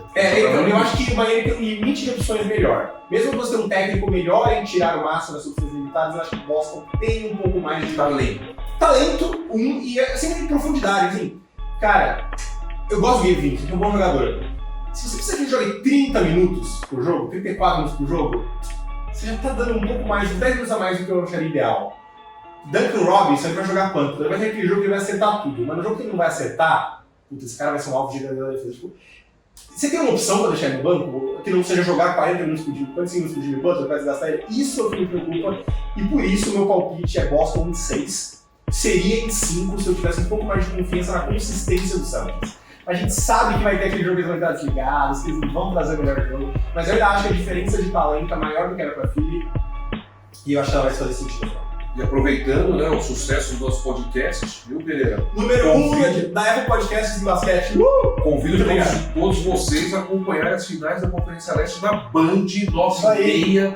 Nós vamos mostrar todos os jogos da Conferência Leste e todos os jogos da grande final da NBA. Então, a partir de hoje, lógico, nós estamos gravando, sexta-feira, então vocês já estão convidados na Band, dê essa força pra gente aí, pessoal. Isso aí, muito bom. Seu palpite. Você não vai fugir, não. Não, de jeito nenhum. Mas eu vou de Celtics.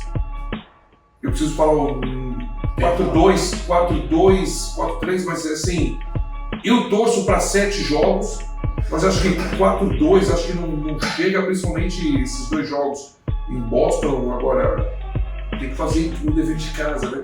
Eu assim, muito sem convicção, deixando bem claro aqui, 4-2 Boston. Embora o Jimmy Butler já mostrou que eu não tenho isso aqui de motivo, e para você que está nos escutando, eu estou fazendo o mínimo para duvidar do que esse cara pode entregar e contagiar a equipe dele. Você, Pereira? Celtics em 5. 5? Em 5. Eu tô apostando muito na diferença de talento. De talento, né? Os elencos são bem diferentes. Meu palpite racional provavelmente seria Celtics em 5, mas gosto bem na boca que me deixa esse time às vezes. Gente, falamos de NBA, final, conferência, hora da gente cruzar o Atlântico. Vambora! E agora, assim, pra quem tá vendo o vídeo, o olho dos dois tá brilhando aqui, porque assim, eu gosto de Euroliga, mas esses dois aqui são outro nível de fanatismo. Pereira, fala a verdade, né, cara? Que temporada dessa temporada moderna, né, que eles falam, acho que foi a melhor Euroliga que nós tivemos até hoje. Grande sorte de trabalhar no Band Sports. Band Sports, pelo segundo ano consecutivo, está mostrando essa temporada da Euroliga. E nós estamos aqui com o especialista, então vou deixar que ele discorra esse assunto, e eu e o Vitor aqui vão palpitando. Na verdade, eu comento, estudo algumas coisas, mas acho que o grande especialista aqui é o Pereira. Vou dar 3 bolas e você pode escolher, hein? Manda lá. Vamos lá, você pode começar. Aí é pau vencer, pra você brilhar. As séries que já passaram, em particular os jogos 5. Perfeito. 2. Final Four. Beleza. 3º, a temporada como um todo, porque foi uma insanidade do começo ao fim. E, tipo, como. A minha dúvida é assim. Dúvida não, mas o que eu tenho curiosidade, sabe, opinião é assim. Como você acha que esse Final Four representa a temporada? E 4 eu vou fazer palpite. Não, esse não vai fugir. No final vai ter palpite também. Mas você não pode começar por isso. Mas mais difícil palpite no Euroliga. Jogo único! A gente tá falando basquete da altíssimo Não, nível. antes de começar, só pra quem não sabe, a Euroliga. Quartos de final, séries de melhor de 5 já foram. Final Four é que nem college, jogo único, mata-mata, passou, perdeu, tá fora, tudo numa sede única em Kaunas, então não tem mando de quadra nem nada. E já definidos, né? Já Olympiacos, Mônaco e na outra. Delícia. E eu vou mostrar na sexta-feira também do Boris Parks. Eu pedi Real Madrid e Barcelona. Só isso, de novo, né? Porque o ano passado foi também essa semifinal. Vamos lá, Pedro. Qual assistência? Tá, a pauta é seu. Vamos falar primeiro do caminho, exatamente, com todo mundo. Só fazer um jabá. A gente teve a gravação do Basquete na Europa na segunda-feira, sou eu e o Arthur Rastelli. O Arthur mora na Itália. Também acompanho legal. O Arthur mora na Tem Itália. uma Rastelli e mora na Itália. Perfeito. Maravilhoso. E aí, esses jogos simples, assim, a série do Barcelona, dá pra resumir rápido, porque você tem uma diferença de talentos muito grande e o Žalgiris, ele se limitou àquilo que ele poderia fazer, que era tentar retardar o jogo, assim, diminuir bastante o pace, fazer um jogo muito físico, etc. Eles até tiveram esse sucesso no jogo em Kaunas. No Kaunas também. O primeiro foi aquele jogo fora da curva, no Barcelona, torcedor. Então, era meio óbvio isso daí acontecer, porque a gente tá falando de diferença de talento muito grande. Então, passa isso, o Barcelona vai mais descansado. O Saras, ele basicamente, o que rola lá na imprensa é: se não ganhar, tchau. Não vai ter contrato renovado. Até porque o Barcelona vai ter uma revisão do orçamento também. O Chelsea também, né? Essa parte, eu acho que é muito antiética a forma como estão tratando o Chelsea, exato. Mas aí, pegando as séries, primeiro contra o oitavo, último jogo, 5 jogos, assim. E foi uma aula, assim, de comando técnico, porque o que acontece? O Olympiacos, ele é um reloginho. Ele é um time grego, mas é um relógio suíço, assim. Tudo funciona, assim, meticulosamente. Porque se a gente for parar pra pensar, cara, o principal jogador do time MVP da Liga, que vai ser o Represenkov, Futuro Sacramento que ele se encaixa perfeitamente nesse momento. Ele não é aquele go-to guy, ele não é aquele cara tipo showman, não, ele é um cara extremamente hábil, que cumpre bem o papel tático e etc. E ele se encaixou perfeitamente, tanto que quando ele não aparece, você pode ter o preço que foi o que rolou na temporada passada, quando o Represenkov no Final Four, como exílio chutador de 3, levou uma partida que foi 2 de 8 da linha dos 3 pontos. Mesmo jogo contra o Fenerbahçe, o jogo 4, o jogo 5, ele e o Sloker estavam errando tudo. Chegou no final metendo 2 bolas absurdas, contestadas. O Sloker é aquele cara que ele já mudou de função, hoje ele é um sexto homem na liga. O Bartzokas, ele joga assim, ele tem um primeiro time muito mais defensivo, o campo é uma defensão excepcional, né, cara? Excepcional, assim. E aí o que acontece? Ele perdeu o Tyler Dorsey, que acabou indo depois pro Fenerbahçe, mas eu acho que dessa vez os jogadores de função estão funcionando melhor. Black, exatamente, eles estão funcionando melhor. E eu acho que é aí que você tem essa diferença, porque agora você tem aquelas 2 peças para decidir o jogo, tá nítido, mas o restante, o Papa Nicolau também jogou demais, né? Jogador mais veterano. Esse jogo 5 ele foi excepcional. E você fala do Fall, que evolução da temporada passada atrás. Exatamente. Eu acho que o Fall ano passado ele era um jogador muito, muito dominante, mas completamente estabanado. Agora não. Agora parece assim que ele passou a escutar mais, está fazendo, seguir melhor o plano de jogo. Erra muito pouco. Então, assim, só vai dar boa, né? Só vai dar boa. É um time eficiente. Muito eficiente. Eu vou jogar a provocação aqui. Se o Scott Rubin tá saudável, não ia dar nada também. Você acha que muda o resultado? Não sei. Então, que eu acho que o Fenerbahçe ele conviveu com lesões o tempo todo, durante toda a temporada. Infelizmente. Booker também, né? É o cara que faz o Bielitsa foi a principal contratação, basicamente não entrou em quadro. Eu acho que ele teve 6 jogos. Normal também. Motley machucou, e, cara, o Itudes, ele bom técnico, hein? Nossa, excelente. Ele foi se reinventando durante a temporada. E, cara, assim, ele ter chegado até o jogo 5, eu acho assim que a espinha dorsal tá bem feita.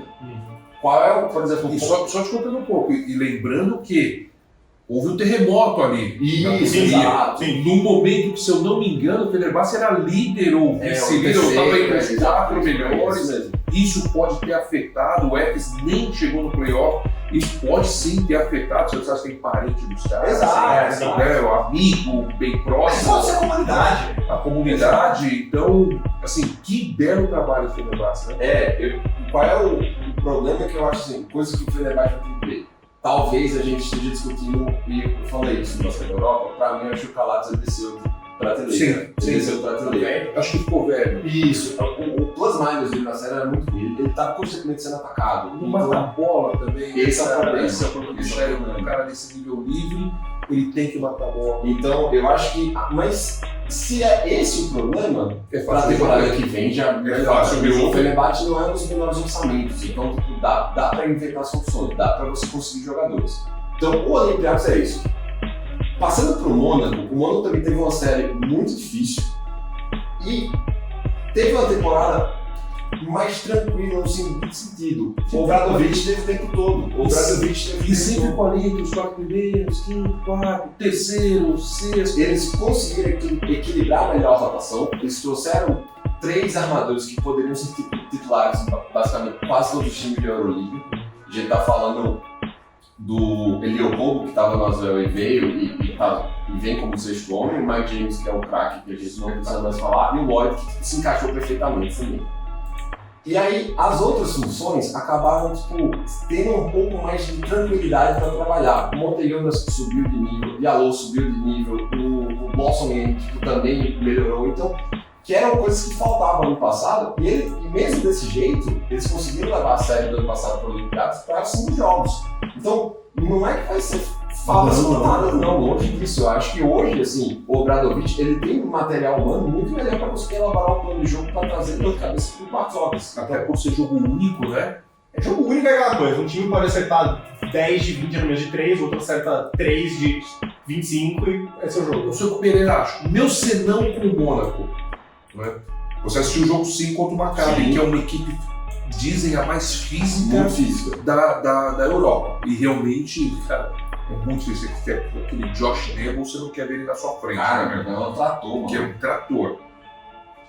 O Mike James ele fez 21 pontos no primeiro tempo. Você lembra desse jogo? Lembro. E nós transmitimos esse jogo. Né? O Boston do outro lado também. E o Baldwin também, que ficou bravo, que não foi pros 2 quintetos lá da. Né? Ele foi pro segundo. Ele foi pro segundo? Ele foi pro segundo. Essa equipe, dependendo demais do Mike James assim, ela me encanta e não me encanta ao mesmo tempo.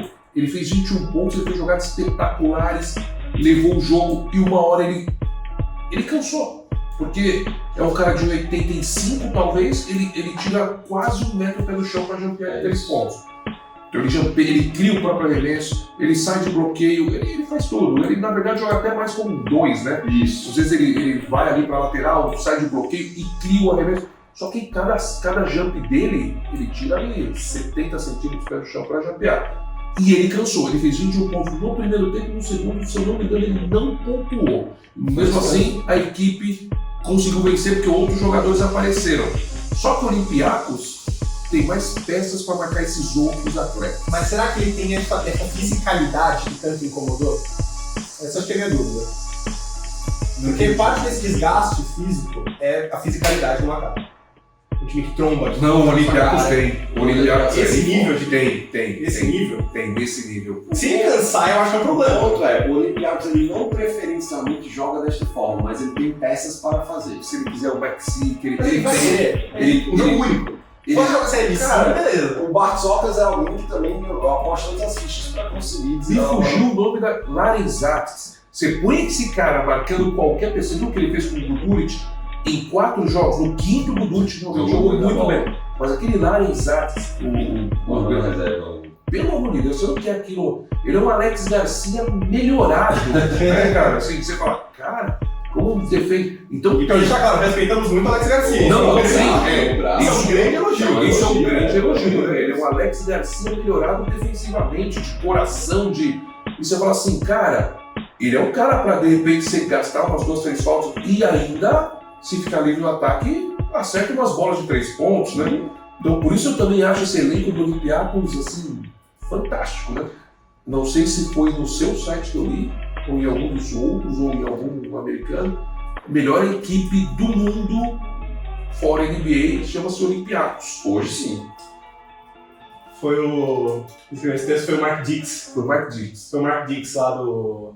Eu não lembro de escrever agora. Hoje sim, porque ele Tem tudo, né, cara? Tudo. Joga muito bonito também, viu? E porque é óbvio que o seu time sempre vai ter o melhor jogador e ele sempre causará o maior impacto. Mas assim, se você tira essa peça do Olympiacos, Continua funcionando. E eu acho que na FIBA, isso do melhor jogador importa um pouco menos que na NBA. Ter o melhor jogador. Porque eu acho que é mais espaço, quadra maior, a gravidade do cara, ele consegue fazer mais coisas sozinho. Na FIBA, os espaços são um pouco menores, exige a bola movimentar mais. Você depende mais dos seus companheiros para criar. Não, e convenhamos, o Vezenkov não fez Ele não bom que ele playoff. Não, ele é jogador, né? É tudo isso que nós estamos falando. E deve ir pro Sacramento, o Mike Brown ia pegar avião, ia até lá. à toa. Ele pode gostar de Euroliga. Isso aí já está assinado, né? A gente não sabe o que acontece, mas a gente sabe. O Vezenkov não fez um bom playoff. Ele teve espasmos, porque ele é um MVP desse. Ele teve espasmos e a pontuação dele foi alta. Mas você vê que ele não fez e ele até tomou algumas broncas do técnico do ano, né? Que foi eleito o Mark Stokes. Levou, brigou, discutiram, porque ele não fez um bom playoff. No nível que ele fez na temporada regular. Caiu bastante e mesmo assim o Olympiacos chegou ao jogo 5 e se ele não mata aquela bola num jogo que ele estava mal, aquela bola de 3, antes do Slaucas matar aquela bola salvadora de 3, talvez o Olympiacos não estivesse agora em Kaunas como a glória. É muito engraçado pensar que tipo, o melhor jogador de futebol da Europa é possivelmente um norueguês e o de basquete é um búlgaro cipriota. É estranho, né? Mas a gente vê como basquete... Globalizado. Quando o Dirk saiu da... Detlef Schrempf, Dirk na Alemanha, o que era a Alemanha? Hoje sim. Hoje por causa deles. Hoje por causa deles. Você fala, pô, Alemanha? Tá, mas o Dirk... Não tem um holandês aí? O Rick Smith. Poxa, tem um desses, né? Isso aí. All-Star. É isso aí. Aí, ó, Vezenkov. Búlgaro cipriota. Isso é isso. O Vezenkov que já rodou também um bocado, mas ele basicamente assim, tipo... Ele nem se achou meio velho, né? Tipo... Ele se acha, agora que ele mudou de patamar, assim. Não, Sim. Foi no Olympiacos, não. Foi antes, na seleção. Ele teve a prévia lá, acho que foi a prévia, o pré-mundial, não lembro. Ele jogou pra caceta. Eu disse, caraca, esse cara é novo, é jovenzinho, eu entrei com 25, 26 anos já. De onde veio esse cara, né? Ele teve uma temporada no Barcelona, no qual ele não foi bem. Mas não jogou? Exato, não foi bem. Porque é difícil jogar naquele Barcelona. Você vê horrível. muitos caras que jogaram ali e estão jogando melhor, o Reis Davis, por exemplo. Essa foi uma grande evolução. Não é? Foi surpreendente. O Reis Davis. No Barcelona ele só fazia raiva. Mas é muito difícil jogar com o Sacha. Muito. Mas É muito difícil, muito porque difícil. assim, primeiro que você tem os seus limites. E assim, eu sou brasileiro, então é lógico que eu fui criado nessa cultura. Você tem os seus minutos, parece que eles estão planilhados. E às vezes você está num bom momento e você sai. E nós vamos chegar no chance. Você sai. E segundo, cara, é um elenco tão robusto que é troca. Então eu vejo alguns caras ali com ele, por exemplo, Laprovitno tranquilo, Mirotic tranquilo, Jokubait tranquilo. Assim, tranquilo, vão levar as broncas, mas eles têm os minutos. Tem aqueles minutos dele. O Reis Davis, você vê a evolução desse cara esse ano. Tá nesse. O próprio Roland Smith, do Jaules também. foi muito bem. Outro cara, outro jogador. É o mesmo jogador. Deve ser muito difícil jogar com o Sacha, porque é filhote do Obradovic, né? O Barcelona, ele tem... A gente fala que é um problema do estilo de treinador, que tem muitos jogadores bons no mesmo elenco, mas às vezes o treinador pode acabar se enganando com isso. E eu acho que é essa questão que está acontecendo com o próprio Sarnes. O que acontece? Eu acho assim, o Laprovitno, ele teve uma evolução surreal. Assim, a forma como ele chegou no Barcelona e etc, ele virou um dos principais chutadores FIBA, assim, tipo, absurdo. Mirotic dispensa apresentações, assim. O Jokubait, eu já acho que talvez ele já esteja passando tempo demais sobre o comando. Eu acho que ele não vai evoluir mais além Dá pra explodir em outro lugar. Exato. Concordo com E ele precisa disso. Ele vai ser o eterno primeiro armador na rotação. E aí o que acontece? Quando você tem elencos muito profundos, jogadores que se destacaram numa temporada anterior não vão ter o mesmo impacto. Exemplo, Kalinic. E o VCL também. Esse eu acho que teve o melhor encaixe de todos. Sabe por quê, Danilo? Porque ano passado foi exatamente o calcanhar daquele do Barcelona, foi essa rotação de Zetaxan ali com o Brandon Davis. Tipo, o Real Madrid assim, fez picadinho dessa rotação. Agora, o Vezeli não é o cara físico, mas ele é muito inteligente. Parece surdo. O Barcelona não joga com 2 pivôs, né? 5 abertos, na verdade. Como ele é inteligente. Muito. Ele e o Mirotic se entenderam perfeitamente ali. Muito.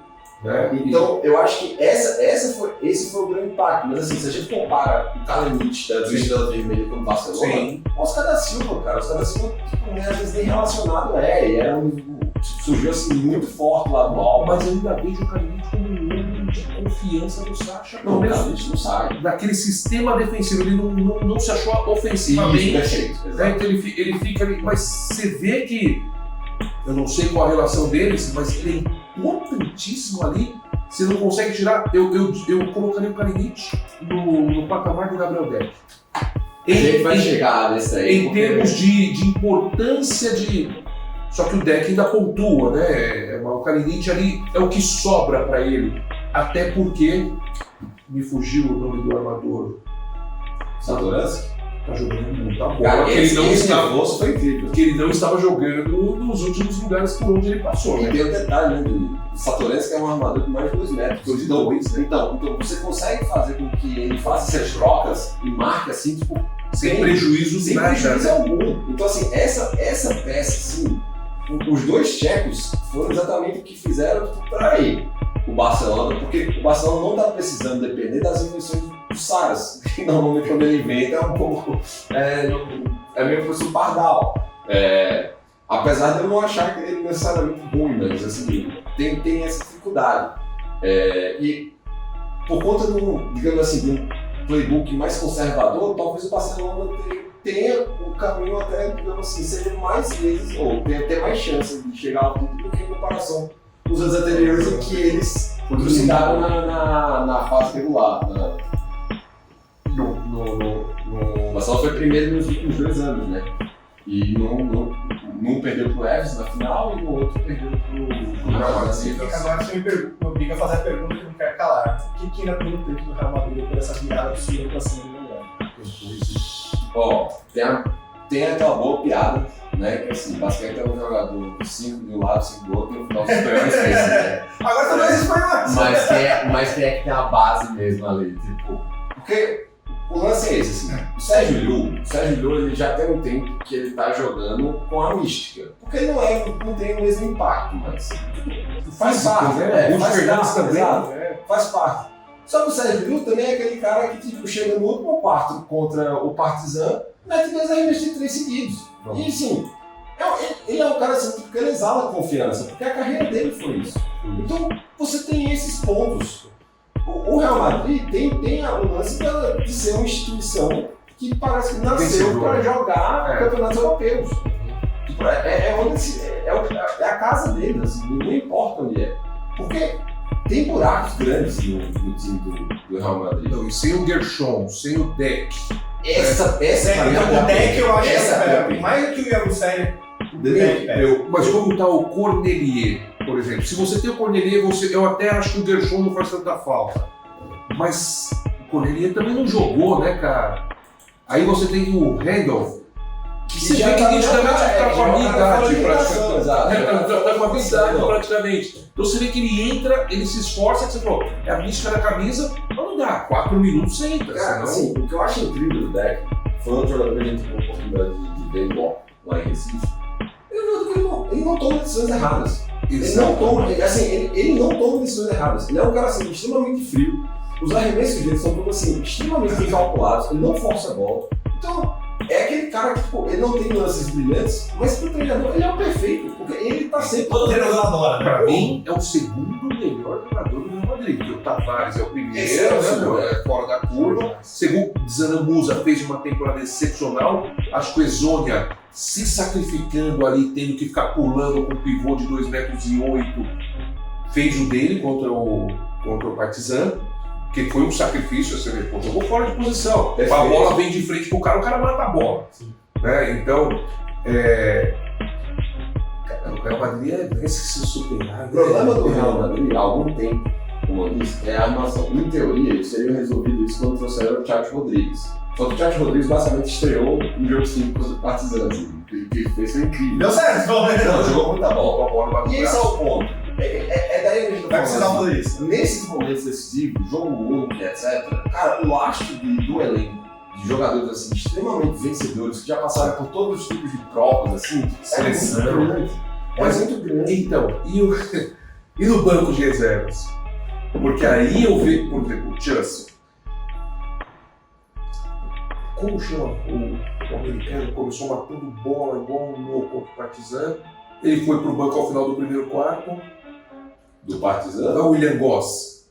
O Nigel Goss, William Nigel Goss. Não é o William Goss. O armador. Isso. Foi pro banco de reservas e voltou no último quarto. Eu falei, O tempo todo eu falo, Jesus Cristo. Porque assim, na minha cabeça, você tá ali comentando o jogo, você tá anotando as coisas. Cadê o cara? Porque o Sérgio Rodrigues foi explodir ali no final do terceiro, quarto período, ali, meio do terceiro. Mas cadê o cara que tava matando bola igual? Porque o Real Madrid tava pondo as bolas todas no canto ali.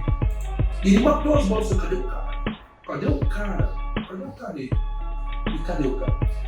Naquela volta do jogo 4, quando ele voltou, o armador frio que perdeu uma bola no meio da quadra e no fundo a bola pegou na mão do outro, caiu dentro da cesta. Eu falei, por que isso?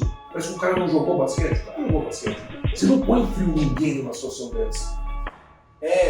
Assim, eu acho que O Chelsea tá pedindo. dentro de quadro o Chelsea tomando decisões Ele tá conturbadas. ele tá Agora, pedindo. assim, a forma como a própria imprensa madrilenha está tratando, assim, tá piorando a situação. Tá piorando. Porque o último rumor é que o Scariolo sentou para conversar e o lance o Scariolo é o treinador da seleção espanhola e não pode o treinador da seleção espanhola disputar a CB. Então tem esses meandros aí para serem resolvidos. E a própria forma como o Real Madrid fez a saída do Pablo Lasso foi muito desrespeitosa. Também acho. Foi muito desrespeitosa. Então, o jeito como eles estão tratando, e convenhamos, a gente entende que é o grande time da Europa, é o time mais competitivo e etc. Ou quer dizer, o time mais vencedor e etc. Mas basquete também é um ciclo de 50 quadras. Se você piora esse ambiente, você também faz com que isso reflita, pegue em algum momento. E tem desfalcado e etc. Eu não vejo o Chelsea tendo segurança para conseguir sentar, montar um plano de jogo assim, com tranquilidade, porque um ou outro deve receber a cada hora uma notificação, o Real Madrid tá negociando com não sei quem, o Real Madrid Isso, com certeza. Não deve ser fácil. Mas me pareceu que esse time ficou na mão dele depois dessa vitória. Tomara. Ficou na mão dele assim, vamos porque aqui, sabe que a gente fala, aqui é Corinha, aqui é Palmeiras, aqui é Madrid, sabe? Pareceu que os caras, nós somos, que o Ruth Fernandes, ele não pontuou, mas ele tá marcando muito, mas me chama muito essa forma como se atira na bola para salvar bolas impossíveis, né? O Sérgio Rodrigues, a gente falou das bolas, de 2, de 3, Walter Tavares o MVP da competição. Essa daí vai ser. Esse é o matchup que vai decidir. Esse Tavares? O que acontece? O Barcelona, dentro de todas as críticas que a gente tem em relação ao Saras, aparentemente ele consegue elaborar modos de fazer com que o Tavares saia do garrafão. E não é só o Tavares sair do garrafão, ele consegue fazer com que o Tavares tente se mexer no perímetro e tomar faltas. Mas, então, aí eu vou te dar um aspecto tático, por favor, desculpa para mim. Pela necessidade, o Real Madrid no jogo 3 teve que marcar a zona 2-3. Perfeito. E ali o Chelsea achou uma forma de enfrentar o Partizan. Perfeito. Pela necessidade, você lembra? Muito jogador fora, tinham suspensos. Ele teve que marcar a zona, meteu uma 2-3 e ele falou assim, deu certo. E ali ele ficou. E ali ele classificou e ali ele conseguiu manter o Sérgio Rodrigues em quadra, porque ele não pode jogar atrás de mais ninguém durante mais de 10 minutos. Ele conseguiu manter o Walter Tavares com 4 faltas em quadra durante um bom tempo, não deixa ele lá no meio só para vir no ar. Essa zona 2-3, se o Barcelona não vier preparado, perde o jogo. Concordo plenamente. Uma das diferenças que teve na temporada do ano passado para essa é que o Barcelona aumentou o pace, né? O jogo não dava também para piorar. Então, você tem como E bolas perdidas, que estourou, era absurdo, 17, absurdo, 16, né? absurdo. Temporada passada. Se você vai enfrentar essa uma defesa montada e vai dar a bola para os caras saírem em contra-ataque, você já começa com uma desvantagem de 10 pontos do jogo. Então, eu acho que, tipo, devem estar prontos, devem imaginar que...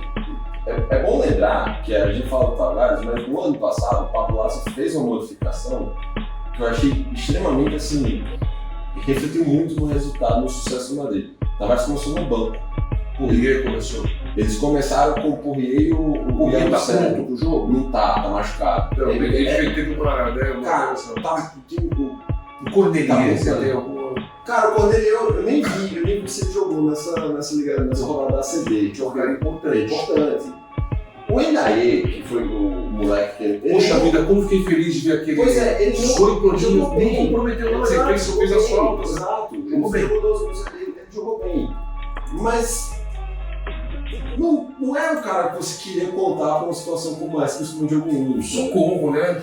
Pra pegar o jogo, Mirotic, que é o dele, você Tá pegar o tudo bem, Mirotic. se escapar do meu título, eu recebo. É, boazinha, meu Deus do céu. E aí você me obriga a fazer a pergunta que eu não queria calar. Quem? E aí? Bom, ó, Jogo único, assim, ele sabe jogo único, palpitar é osso, mas eu vou botar você na fogueira. Olympiacos, eu vou falar primeiro para não deixar o Pereira, nosso convidado aqui, né? Então vamos lá. De Olympiacos, razão. Eu vou ficar com a emoção do que eu vi no último jogo até que nós transmitimos. Eu acho que aquela áurea... Nós estamos falando de Real Madrid e Barcelona, tá? Então qualquer coisa que eu falar aqui pode dar errado e pode acontecer, certo? Real Madrid e Barcelona é 50% de chance.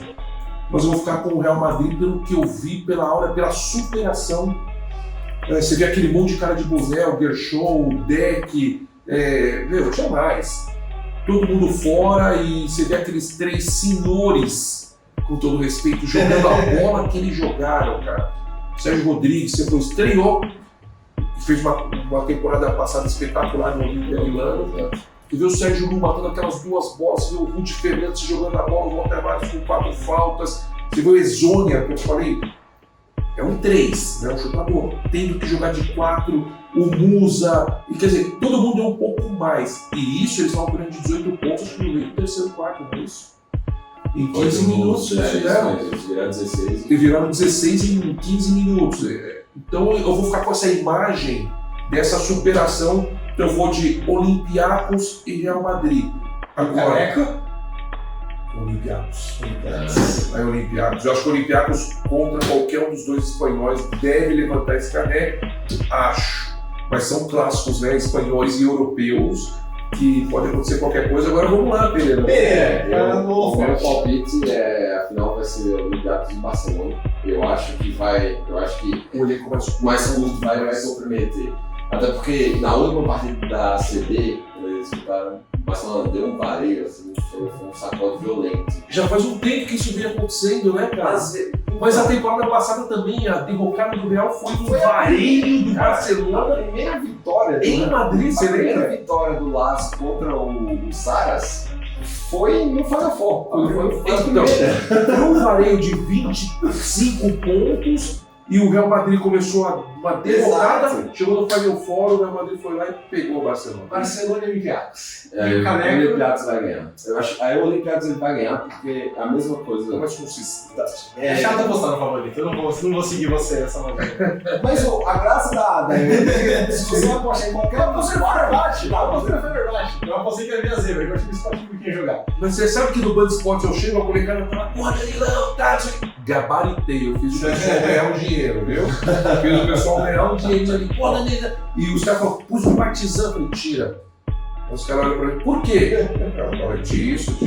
Eu não pus a mística da cabeça, que é complicado, você aposta na... Mas por causa disso. Quando eu tava 18 pontos, eu comecei a Então, ó, eu vou te acompanhar na primeira rodada. Olympiacos e Barcelona na final. Eu vou de Barcelona. Vai ganhar, Barcelona. Não sei, eu acho que chega na hora. Não sei. Esse jogo Quem apostou do Real?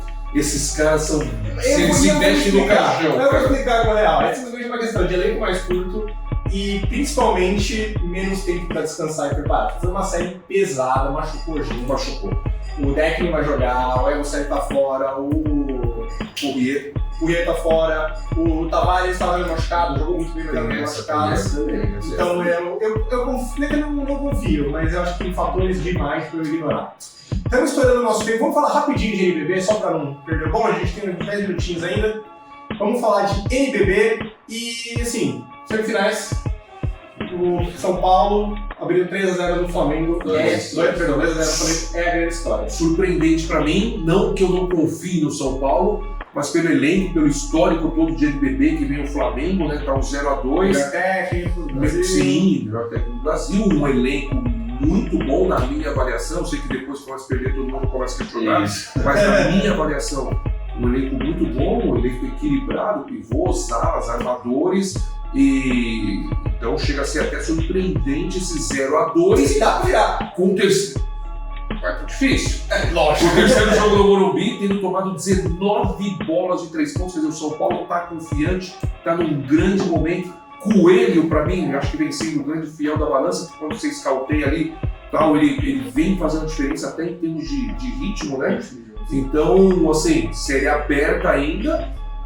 Mas hoje, 60-40 aí pro São Paulo passar, talvez até com a vitória, porque também se voltar pro Rio, São Paulo... Esse é o caminho das pedras, né? Agora é jogo 3 no Morumbi, legal. Se o Flamengo ganha, 2 jogos no Rio e, tipo, ok, o São Paulo ganhou no Rio o primeiro jogo, dá pra ganhar, mas é um pouco mais confortável. É aquele jogo que, tipo, tá tudo no São Paulo, mas se perder, pode virar fácil. E com todo respeito à Franca e Minas, que tá 1-1, série bacana também, acho que essa é a série que tá todo mundo falando. E aí o que eu preciso perguntar é o seguinte, o que acontece? Acaso, porque faz parte do esporte, você acha que teve problema na montagem do time? Você acha que tem alguma questão que o Gustavinho tendo que conciliar seleção e time? Você acha que é mais mérito do São Paulo que demérito do Flamengo? O que acontece? Tentar ser direto aqui, mas por onde passa essa grande surpresa? Tá. Vou fazer porque não acabou, mas essa grande surpresa. Eu acho que, a gente comentou em off, eu acho que o Flamengo ele teve a perda do Iago antes da temporada começar, ele estava contando com isso e não teve uma reposição para manter o jeito que o Flamengo jogava. Que era em torno do Iago. Exato. Em torno do Iago. Então, tipo, isso certamente pesou bastante. É tanto que, vamos dar os méritos também, porque, tipo, o Fischer, ele entrou no Flamengo no meio da temporada e ele voltou a ser o Fischer. Sim, pelo Maguicho. Que a gente conheceu, que a gente acostumou a ver. Então, tem esse lado de mérito também. Só que, assim, a gente também tá falando que hoje o principal time do Brasil concentra talvez os 3 melhores talentos individuais que jogam no país. Então, é muito difícil. Sobre o confronto diretamente do São Paulo,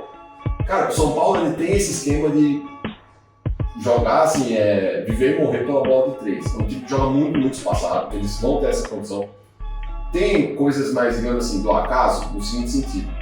O Bennett, que é, digamos assim, para mim, se eu sou GM, é um dos estrangeiros que eu tenho no time. Porque é um defensor muito sólido. Ele tem um drive assim, que é muito marcado. Chute do perímetro que é um pouco mais inconstante, mas ele consegue passar bem a bola. Você não pode deixar livre, né? Não pode. Então, esses ajustes, e o ponto é esse, esses ajustes, a gente tem plena convicção que o Xavier é um cara muito capaz. Taticamente, ninguém questiona esse sentido. Exato. E aí, já pegando em relação ao lance da polêmica sobre se o problema é dividir com a seleção, cara, já viu que minha resposta por isso pra mim não, tá? Eu não vou ficar apenas no não. Dimitris Itunes é treinador do Fenerbahçe e da Grécia. Nick Nurse treina a seleção do Canadá, entendeu? Tipo, o Sérgio Scariolo treina a seleção espanhola e a Virtus Bologna. Cara, é o padrão. É o padrão internacional. Pelo amor de Deus. Assim, a gente tá procurando pelo novo. E aí, vamos pegar... A gente apostou em fazer isso com o Monte Monsalve, com o Manhã e com o Petrovic, porque são treinadores que optaram por seguir essa condição, assim, já estavam no outro caminho de carreira e optaram por se submeter à condição de ser exclusivo da seleção. Mas não é o padrão.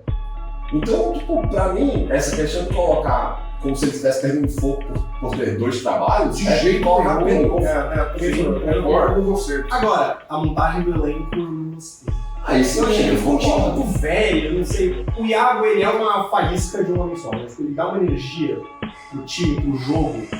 E sei, trouxe o Richard, que é um cara, óbvio que respeito ao Richard, mas é um cara de carreira, mas quem seria o Olivinha? O experiente, quem seria o outro? Mas ele Chaimer. consegue usar bem o Não, leitor. ele é Chaimer, basicamente. Então não ficou muito. Mas não sei, eu sinto que falta a energia que o Iago trazia. Pode ser, Ó, talvez o encaixe não tenha sido, porque tem muito isso, né, de encaixe. Você vê, o Infacis encaixou, encaixou. deu um trabalhão pra Franca e foi quase, né? Então tem times que o Pinheiros, em determinado momento dessa temporada, estava encaixadinho. E esse foi muito bem. Foi muito bem, encaixadinho, então dá trabalho. Acho que mais o encaixe, menos a idade, né? Assim, ou a experiência do Não é tanto elenco. idade, é quanto mais uma questão de estilo.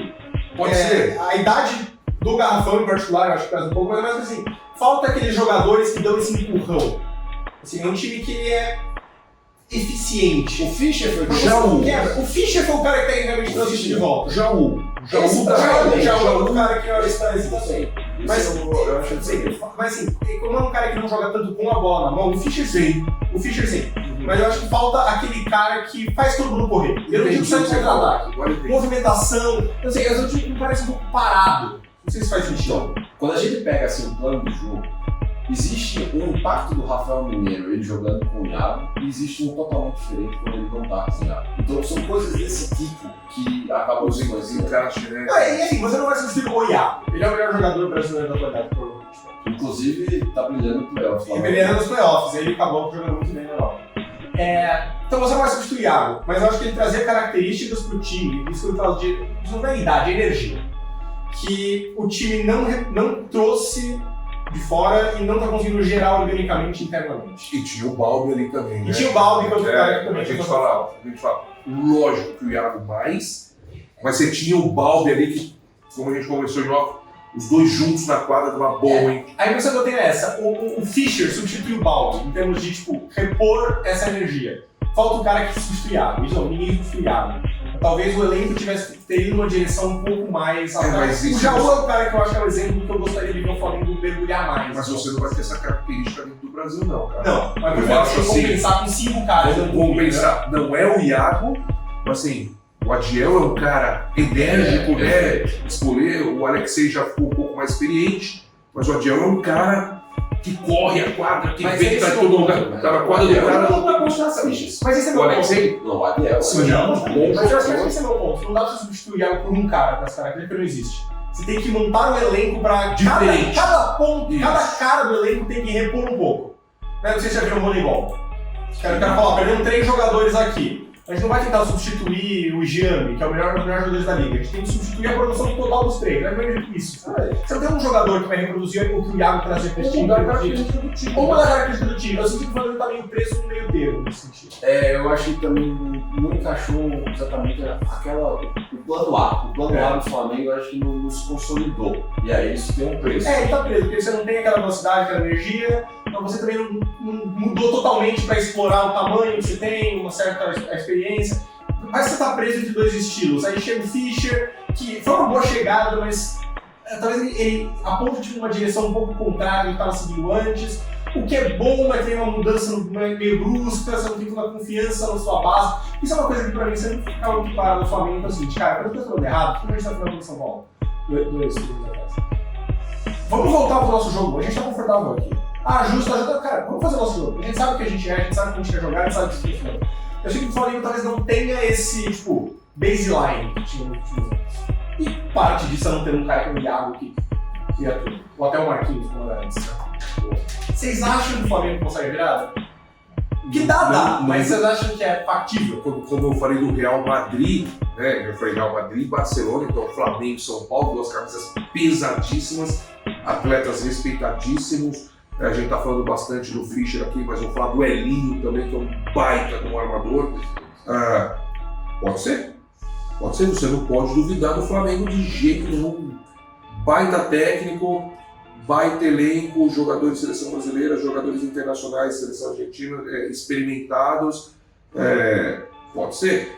Não tá fácil, tá bem difícil, tá nas cordas. Mas o São Paulo sabe também que se não vencer o jogo, abre a série de novo e aí o Flamengo se infla, de repente enche lá. Você só jogando no Maracanãzinho, no Tijuca, na Arena, sei lá onde vai jogar, vai estar lotado aquilo e pode complicar uma coisa que se chegar na final pro São Paulo já seria uma vitória essa temporada, hein? Acho que assim, São Paulo chegar na final do NBB pra ver assim, ó, missão cumprida, vamos pro que vier. Nunca um time desse vai pensar assim. E Franca mostrou umas rachaduras, né? Nos playoffs. Mas não sei se o São Paulo consegue reproduzir. Não sei se o São Paulo consegue reproduzir. Talvez seja porque o São Paulo tá marcando, né? Coisa que nunca foi a característica mostrou uma desse time. fragilidade ali que não tava esperando. A Facida conseguiu fazer o que fez muito na bola de 3. E a bola de 3 São Paulo tá caindo. Exato. Então, assim, Tem que continuar caindo. Exato. Esse matchup você já tem igual. E o Minas ontem também empatou a série, né? Então, perdeu 3 jogos. Que joga o Jack Johnson vai brincadeira.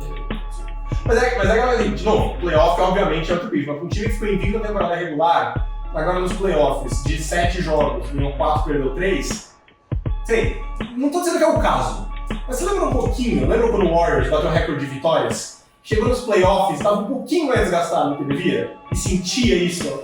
Mas eu vou te falar que Não sei se é o caso de Franca, mas pode ser, mas mesmo assim a gente dificilmente perde o campeonato. Eu ainda acho que Franca ganha, tá? Eu acho que Franca ganha o título, não, eu acho que Franca ganha o título. Dificilmente perde É o melhor time com sobras. Mas não sei se não mostrou aí uma fragilidade que talvez com um pouquinho menos de dedicação para buscar esse recorde pela vez lá. Eu acho que ele tá muito bem montado, Ele cara. Você tem um esse scout é aqui do banco, você tem É muito o talento. David Jackson, um jogador A espetacular. molecada, pô, Márcio Reina. Então, eu chamo ele de Mr. Eficiência, né? Porque o conceito do jogo não é, ele erra arremesso, ele pode errar bandeja, ele pode até errar um passe. Sabe o que tá fazendo. Técnico. O conceito, a hora de fazer, ele não erra. Aí você tem o Jorginho no momento espetacular, no Lucas Dias, o Lucas Mariano que é dominante. Você tem, chegou um outro americano. Eu também foge do nome. Quer dizer, você tem o Scala, que sai, é um elenco assim, difícil.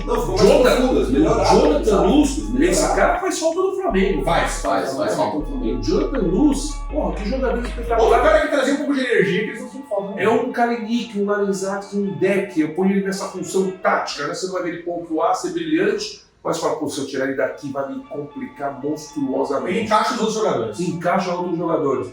Então eu acho que é um elenco onde dificilmente 4 desses caras, eu falei aqui, nós somos 10, sem brincadeira com os 2 moleques, 4 desses caras vão jogar mal dificilmente. Jogar mal você tem 2. uma opção. Você tem muita opção para você, pelo menos, levar um jogo honesto contra qualquer equipe da América do Sul, cara. Meu medo só é essa falta de gás.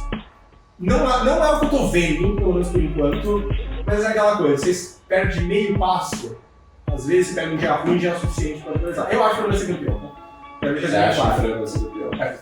Eu acho que o Franca também. Vai ser mais difícil do que esperar. Sim. Pelo que eu estou observando assim, das séries, Já tá sendo mais difícil. eu tô achando que o confronto com o São Paulo seria Mais mais complicado do que com o Flamengo. Vendo hoje. Agora sim. Em termos de se o matchup, Flamengo- sim, mas eu acho que o melhor basquete do Flamengo é o melhor que o melhor basquete do São Paulo. Eu também concordo. Mas É se o porque você Flamengo. consegue escautear o Flamengo, você não consegue escautear o São Paulo.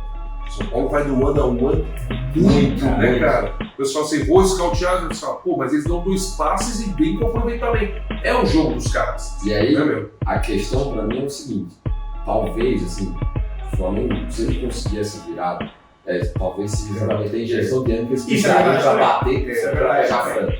Talvez. Porque nos duelos, assim, quando a gente vê friamente, em nenhum momento assim, dos jogos Franca-Flamengo, Franca passou assim por raspão. Não, sempre ganhou com uma boa margem, com segurança. Então talvez precise desse duelo, dessa Injeção. dessa pressão pra chegar hypado, assim, chegar com vontade. Muito bom. Senhores, estouramos nosso tempo, mas acho que deu pra falar de tudo. Falamos de NBB, Euroliga, NBA, loteria do draft e até enchemos o saco do outro aqui, que é sempre bom. Aqui. E agora a última, o pessoal Felipe Pereira, né, que gosta do basquete europeu, aí que o nosso produtor pegar o corte. Eu fiz minha estreia. Olha o corte, hein? Eu fiz minha estreia internacional, Portugal, Espanha e França. Portugal, pô, passamos o carro, era Angola, os times lá de Portugal, chegamos na Espanha. 1988, União Soviética, porque não era separado, Real Madrid e Iugoslávia. O Real Sabores. O Real Madrid era Sabonis e Petrovic. Não, o Petrovic era da... Não. Eles estavam no Real Madrid, os dois. É verdade. Sabores e... Pô, vamos lá. Aí nós estamos ali naquele Palácio dos Esportes, hoje é o... Como que chama? O ginásio lá de Madrid? Mas era o Palácio dos Esportes, 8 mil pessoas. Eu nunca tinha entrado no ginásio daquele. Aí nós estamos tudo ali no baixo, né? Andando, vestiário e tal. Wizing Center. Wizing Center. Aí passa um cara, o Edgar Simões. Você sabe quem é aquele cara? É aquele cara que você vai marcar. Eu. Ele tá fazendo não com a cabeça, tá? Não. Cabeça do Real Madrid. É o Biryukov! Que? Tudo bem. Não tem importância de falar. Ele também não sabe quem eu sou. Aí estamos igual. 0x0. Cara. Pô, que debut, hein, cara? Porra, pelo amor de Deus. Belostenit, Tikhonenko. Ainda não era o Kukoc. Aí o Yugoslav era o Vlad Divac, Dino Raja. Linda Celta. Esse foi o time E no segundo era o Djordjevic, era o Bodiroga. Pô, é muito engraçado. O Bodiroga ele passava a bola para a lateral e caía no poste baixo. Os armadores eram eu e o Rato. Ele caía no poste baixo, recebia lá embaixo. Mas que debut, cara. Que debut. Essa foi a foto. Cara, ele também não sabe quem eu sou. Eu, na verdade. Confiança tudo nessa vida. Também não sabe quem eu sou, vamos lá. Eu não sei quem é melhor você nem me contar, né, meu? Pra não assustar. Confiança é tudo nessa vida mesmo, né? É isso aí. Que jeito de fechar o episódio. Prazerzão, cara, te conhecer. Quando você tiver 100%, você não vai cair na minha quadra. Não, já tô liberado. Vai voltar, É que é sexta eu não vou vir, porque é um jogo. Não nessa sexta, na outra, eu vou bola com a gente. Renan, se quiser. Renanzinho. Pereira, Tabela de Ferro e Baião de 2. Né? Podcast lá da nossa antiga casa do Renan, lá na Central 3 também, podcast sobre cultura nordestina, principalmente de futebol e a grande Lampions League. Perfeito. Veja as coisas do Pereira que são muito boas. Danilão, você sabe, você encontra em qualquer rede social, Danilo Castro Oficial, Danilo Castro Basquete, alguma combinação dessas vai funcionar pra você, mas ó, TikTok do cara vai bombar, o canal do YouTube do cara já tá bombando, estamos subindo um monte de conteúdo lá, vamos subir um monte de conteúdo mais e, claro, jogos da Band. Jogos da Band, Conferência Leste, todos os jogos da final e a grande final da NBA. Também vou pedir pra vocês seguirem, se vocês quiserem um pouquinho de conteúdo, D14 Basquetebol, que é lógico, né? O nosso parceiro aqui de coração, Academia Competition. Acabei de convidar o Pereira, o Renan, o Vitor já tá aqui sempre para vir rachar. Convido vocês também. Vem conhecer esse basquete sensacional que nós temos aqui na Academia Competition. Um grande abraço para o Renan, nosso produtor. Vemos vocês semana que vem. Renan tá bravo, hein? Renan tá, a gente estourou muito o relógio hoje. Grande abraço, até a próxima.